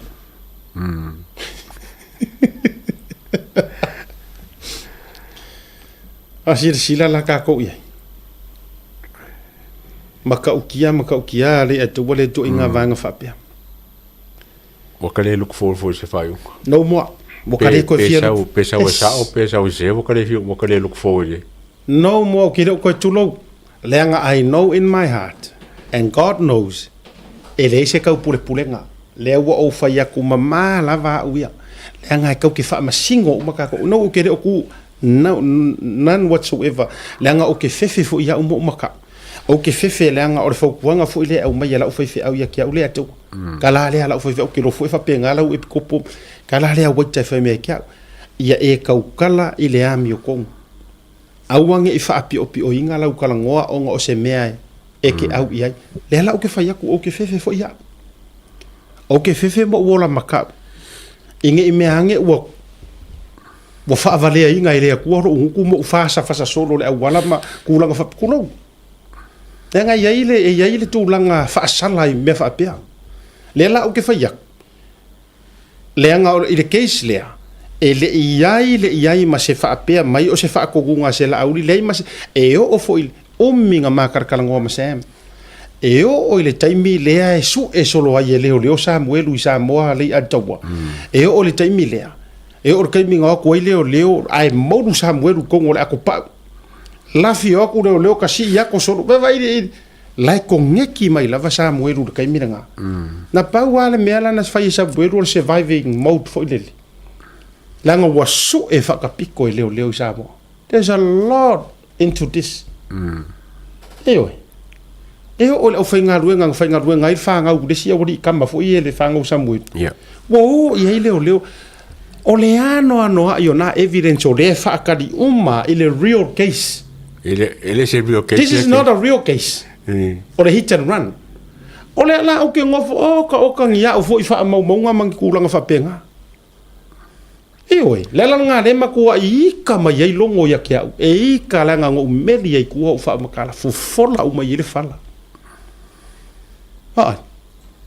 Ele lo la pole ale le vai le wa afia ko I fu malise. A afia ko I fu malio. A afia ko I fu mai. Ya aisa ka ngu wa mango fongofo. Ai se me foi acho que como uma favor ele ngal pa mia ele sanga connection ele hit and run pe langa ya melenga fai fole le il kusi le lenga fa popo ele mka upule so okay le ngal pe fa fe le fa msingo onga ku fa kasi ya case nge ai se mo ala ko mafuanga male e mana tu mai o le simple ia le ataua e simple le kongeki fe pule ai la fa so ku nge ia e o le simple ia o connection fe pule ai ia Sam o longa nephew ia la ku mai ka ko le me ka o le common sense a e fa fonga lo le ia ko I so nephew o le nga fa ko ngwe alu ku lo tu lo le nga na la fa ya ku nga fa fengofi nga fa ko ngwe alu e fanga ses se e muli ngalo ya o eu kofinga ai mua e fa pe o le nephew o le alo me fai fa ese kala e ke ka mo fai eso ele mene so that's o le affiliate o le connection le nga le ka mo fai leo e prove beyond reasonable doubt fai mai nga alu fe pule ai alu ko ai si umu e alu e fa apili ia ai mai se va ai ka ko I ma fa fonga wa create ka ngakangi ai simple la le alu fe pule ai he has every right there alu ia alu fe sitting here Sam lang o longa nephew ma sa mai longa nephew ko ale sina ka ngaka o langa alu ka vale ale mkanga ruenga o langa notify kasi le fe sitting office e wala o lai le fa makalanga fe pule ai langa sila fia le mingiska fa walo nga sila fia ele ia alu fa lilo nga fa ai lo le ia fa walo mo meu wa kasi nga ka le ngofo ngi wale pisa kasi nga ka la le wingol tala le tate fa yetu la ngo le utato wa to va ili to me it's rubbish ko so le mela nga ngo wofo ile alau o nga fa yo le ngi kangi fa pe ngi ya longo kangi ya ko I malimongi e ka uma fa ye mi milo ese le uru le la au mayanga ia male hit and run ne la fa nkai case le ela wala ku e vaku ya kalasa makua I uma wa kalasa la ngai au loku e akaua adua au loku masis se fa tu la tato wo ile natural mea male kingo mayor soifuanga adua au loku masisi ole asa fai unga fa makaile ele ruangi ala we fai unga ai fa makaile uma enga e ke seu sira ko vang ngofo fa e kalesi na ele nga kan ruangi ala nga masangi dele ele skama masangi or mko masangi ya ele na ala winga na le na ta fa yatula tatala e makua kulo kuloa fa kulo ma fa malulu ku fa fa mo wala tunu wa mise wele fionga le pale mia fa malulu fo ko ongo le la yele o fa ya tu se situ lenga le ango ayo le loko ki nga ma le fia le la amongi i le kala lenga la ngai kula e pa kongo pale mengi justice delayed is justice denied. O le whaakua kuai o se whaiunga o le lea mi o kongu fo i ngā o se whaiunga. Pasa moanga le leinga. O le kōloia o se whaiunga o longa pi o fo i ngā. O sa mga wale sao. Ya. E la uka ko mori mawinga le mele. Wa umang ka kalo ka ngaka. Wa umang ka puai. Wa uma nga fai ka ngaka mea uma. E lua la uva ai le mele mua le sao lua le anga va. E sa ola ukala. O le anga pa. Ia na. La yo nana o fai atu. A fai wa uma ka kalo ka ngaka wa uma ka ku kapua inga. Ma mea uma. Okay lo foi wa already wa leva nga lue mai le manga la vea yo le atua malonga fa maunga. Ai lua la mea ua kua yei se whaiunga mua onga o le whaapi o ngisi o laika uma whai puresa le whaiunga ma le longa lua ua me mei lai lunga ngau o le whaamasingo ai le au wai yanga wa no I'm just saying o ngai whaaka inga me ia maki whai aku wai ia ai a whai o le fionga le whaamasingo who so claim o i o le singia o le whaamasingo nga leo o wha sontula fono fo ilele a whaamasinonga o le fo District Court. District, fai tu malo. Ya, o le mea la afa inga ka. Le mea la afa inga ka. Ya. Wa umaro ka ia. Wa umaro ko inkalesi kulo pa ware ele fa petau te tu la fo ina samo. Ai o le waka ko ku le mangalilo pa ware mea inga lue mai le nganga o le kua. Nga lue mai sesi awala fo ile le ke wa fa le ko ngo ma sesi o ka pure meia. O le mea a se ka afa pe ngi sa lang fai unga afa pe guilty mo ko ongo. Mo ki ngo ko e pili. Ai a sau ko ongo. Ele ka e pili e ko le. Ele ka ko pili. So kasi nga me ka ki kiro ye. Ia. E a pili pe a se ai a sau. Ko e fe pili e leo. Ele ko mai musa kai me ele mo leo ska me pili. O ange si evidence what else o ko e kau mo mia ma ele ai a sau nge e guilty. Fa kai ka inga ke lele a pili. E ke lele a pili e fai o le fa ngo o cases. Ai ole a ke lele tia ka ko maka upo ko yo i lunga le famsingo mo lunga. Ai a sau nge fa kai ka inga ele ai kongi fa for which is that's it. Ole me sa o ngai ko fai kongi fa. Yeah. Ole ale me ole ai. Ele to e mai maua se kone ma se mi nguki o ngi leo e koe apili ai ngai mea singa me ali e siaka o ke ngofo mo ma fa o ke si nga ko fa fam singonga a fai kalasa se ko langa fai inga finga o ke si mo sa ro kai mo le a loa I foka fai inga ngi on ke si e kaun ki kilo mo malu ma falang fa inga sao langa kwa aki wa ke singe ngamo kwa fi ngawa inga ia o kulanga fo lele or no case to answer manga nga ausia ke sile le finga ngale ala la meringa ko langa nga falang fa yung si de kam fo lele sawe e fa yung sao por sa lo fa melo e le ila si fongo fa pengi e waru va nga longo luole on ka pege wo ko haru si waru le ka sa wi ka ko Supreme Court por ka ko Court of Appeal por ala por el function nga be ala winga na le ja fa yatu na ole toso ala ku so mele wo fa ya inga le kele yo upu makala so nga la for pare mia kele upu makala so nga la fo kamari anga le fio nga ya pule la fo ya pai mala fa e ya pala le ma le pala le tala e ui fo ile soi fuanga ngai pe ke fa ala nga ole ala u ma le fa tanga pe ole to inga mea ya ole kulanga nga he ngo ya e ya wo tona ta ai fala ole to inga lawia ngai maka up Ioi, e oi keisi, ke ro keisi la ngā ka mamai ala to e vai e ma fau keisi si i ko inga skedi la ka koule la fai. E li kau whakari wale surei. A lau a kai au, lau lo kai au. Ioi, lau bia. Ioi, a o vai e tu fo. Ya, to tele ni so le fa mena mention ne a e la le ungor fa nga malo le keisi le.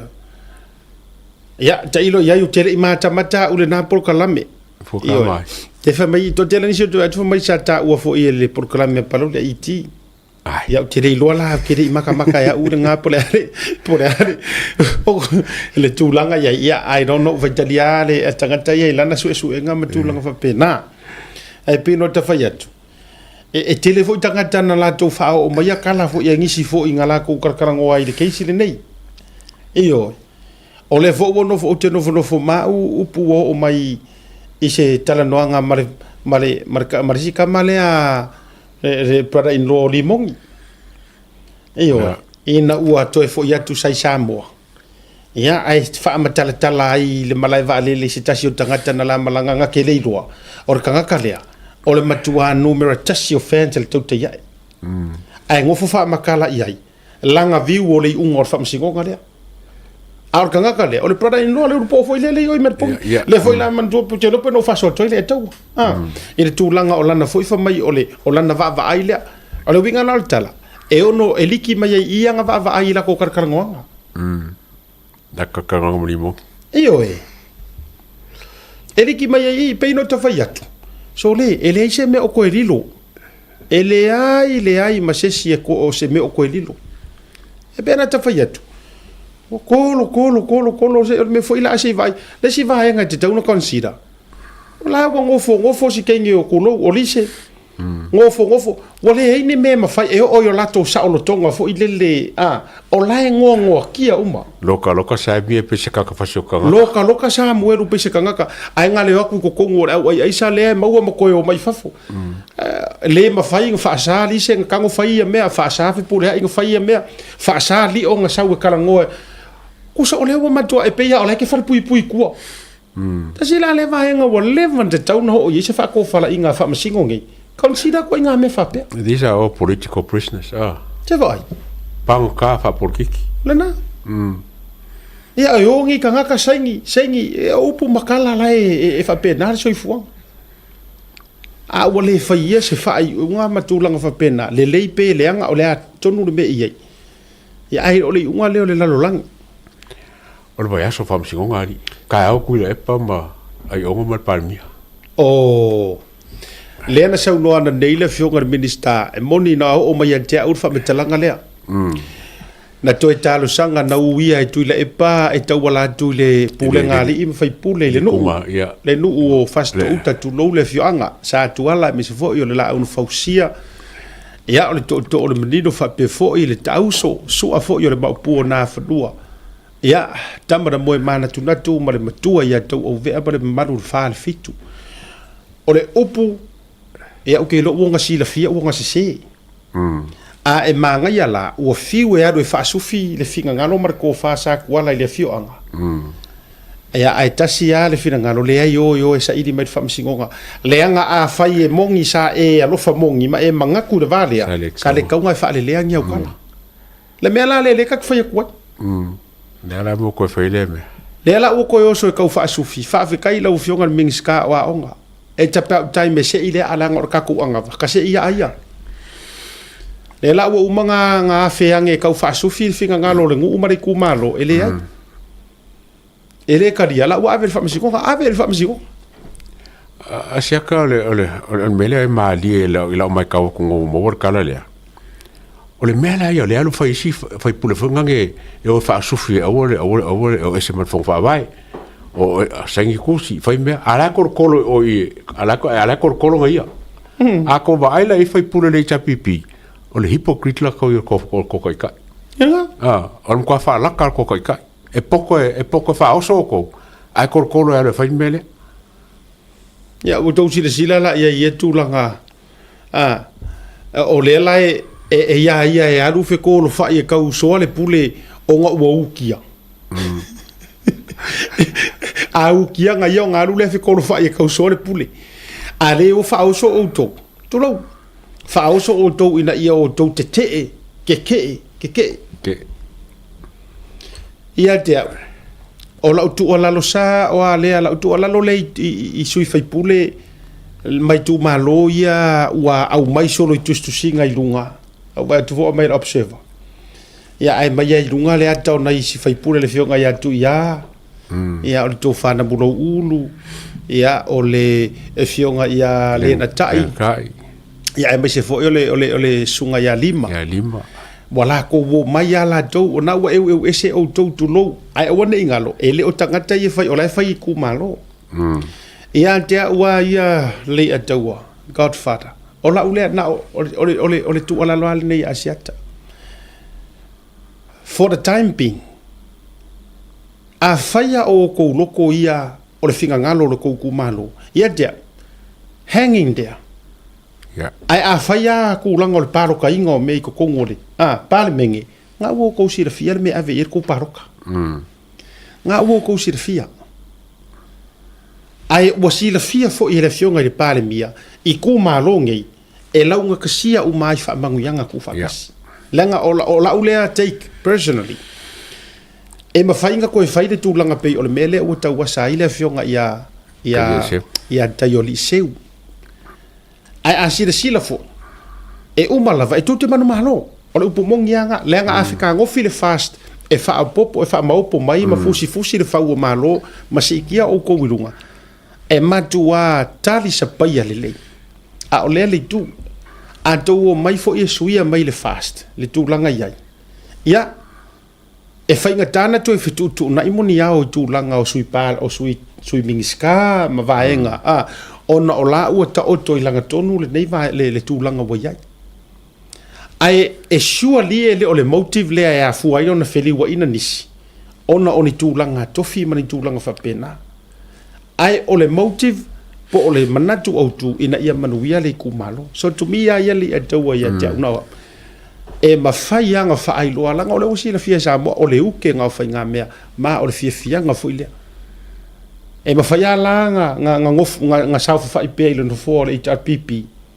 a o le lango le fa nga malo ma me uma e o le palo tai no pili po se lau pase Asiaka I lau vai melea o le kaimi a kola para pe foleo whapsanga I mawhili kongo fonga a li pipi. E whawhenga kai fonga ke ki roko ko lima lea. E ki ko lima lea o iku mei sili a whamawai. A umalo le paro kare a whikia. O e whai mele whai pure lea whai monga koru. Wa e koke whapsanga I marisau ai aso uma. Wa lai lo lai kule pe koke lai koke ke e mele mo ma oi silile o es le vingo la titala po lau fiso pe o pe fai lau fiso lau tolo e ala tasi le monga yolo ai fa afita yatu wa langa wa makanga makwa kau ai yola ele HRPP ma tau ai maanai nei fai pule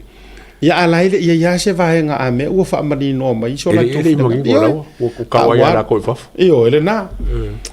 tai au le fa msinonga le a tuila e pa ma le fionga la un fusi ai ono kingo ke look forward la fa msinonga le ia awa ele a pia fa kasingi ka karu fa ing fa msingo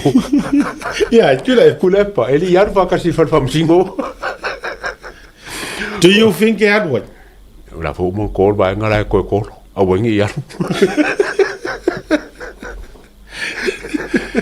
ole si fa no anga I le kolo mai fa unga ne ia te lo tele ni si fo ngale fionga de par mi tau no malanga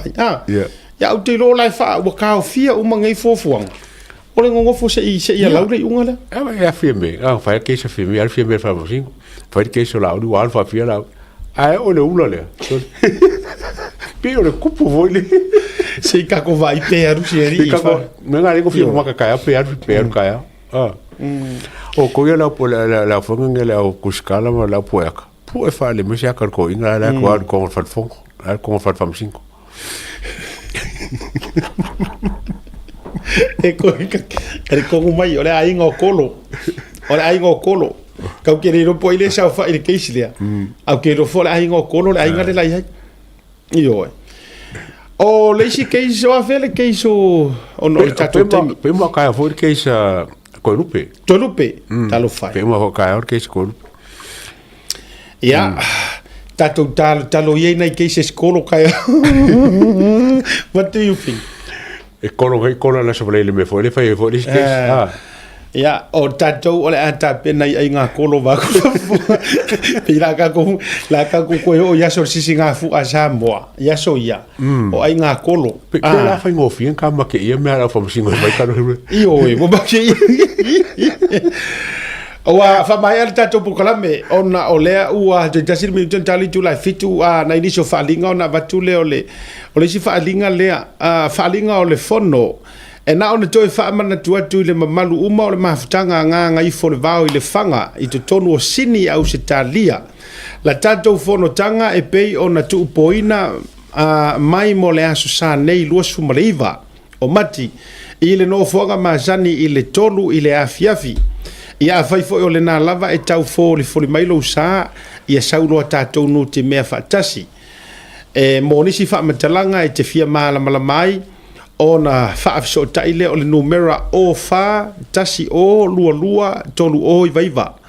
o fa tasi o lua tolu o i vaiva tatou feilo iai i le aso i so o tou soifua manuia ma so matou ola fa vitai o le laulau ma le mafutanga ia to e fa manatuatu ia tatou sini au sitalia nga i fo le vao i le fanga ia le tatou fonotanga i le aso sa nei aso rusu maleiva o mati ia ele masina lo to sorry no fuanga i le tolu i le afiafi ia mali tatou fa silanga fai u le atawata tele itau mavai o le fa silanga le o le maliu ia o le fa silanga mal fa alo e bobo ma to fa tu lo i le tu o le langi ma le lalo langi tu lo fo io pa ia Samoa mo sa o le fuele velave o le ia vivia e le ma fai sitasi o na utalaina o pa ia itama ainga mala tu tama aingo nofo aingo aingo papa ai mese ainga na uta fa tu lo fo i lo tato uso a motu tu ila mamanua sua ma le vai fanua fo mai tu langi sa ole masale au mo le lo niu na sai lua ya mese fo o tama le manu tele fa tu i ma au va o to ia ai mai o ia so mātou leo vai ane le sila whaafofonga ma le mai moa a si o tātou watunu sa moa me se fo i o ni paolo mani o mātou ngafa mātou te maluai ia e whaanoa noa mātou te whaasira sila tuai e whapea ua tu ua nei le malo e si o mātou ta māpeleina le afionga ia tiu malu manaia ai masi i fopo ai sea i lona maota i Otara i le aso se fulu ma le ono o mati i le itu la e lua i le taeao. Ia o paia ua le fio sai paia o le aloli fio i fo i le tele maana o le tamaitaitasi o ana. Ia fio fo i ta paau tui fa asina ia me so lilo maiava me so le fio sa umlai ma matua taulangi ia taito. Ia o le tausinga fo i lea ia ua le matua ia au peipei nga malie ma le mamalu ia te oe sa tui malufi ma vai o le nufofia. O pa ia foi ia wale langia o le mauta i whaimata, e suai alo le mali e toa, ia suai le usuali i o tongia mai fupo, ia mai se foi le awhifio tai ma le langia o le tāpa au wala la tai ati ma lau tolo. Ia, mo nisi o whaamatalanga, o le awhaia lona family service, i le aso tolu se fulu ma le tasi o le masina le nei o mati. Lua felua se fulu ma leo noi le tu la e fitu i le afiafi i le address le na ua tu ina tu ilunga lua su ma le valu Albion Road o Tauhu. Ia, ele ngata i lea o na peau faa ma vai. Ia, o le afata unu ina lava i le address lava i tasi i le aso mua o le masina o Aperila. Ia moli atuai o lona tino maliu lona ori sanga tu mau I papa toe I manukau.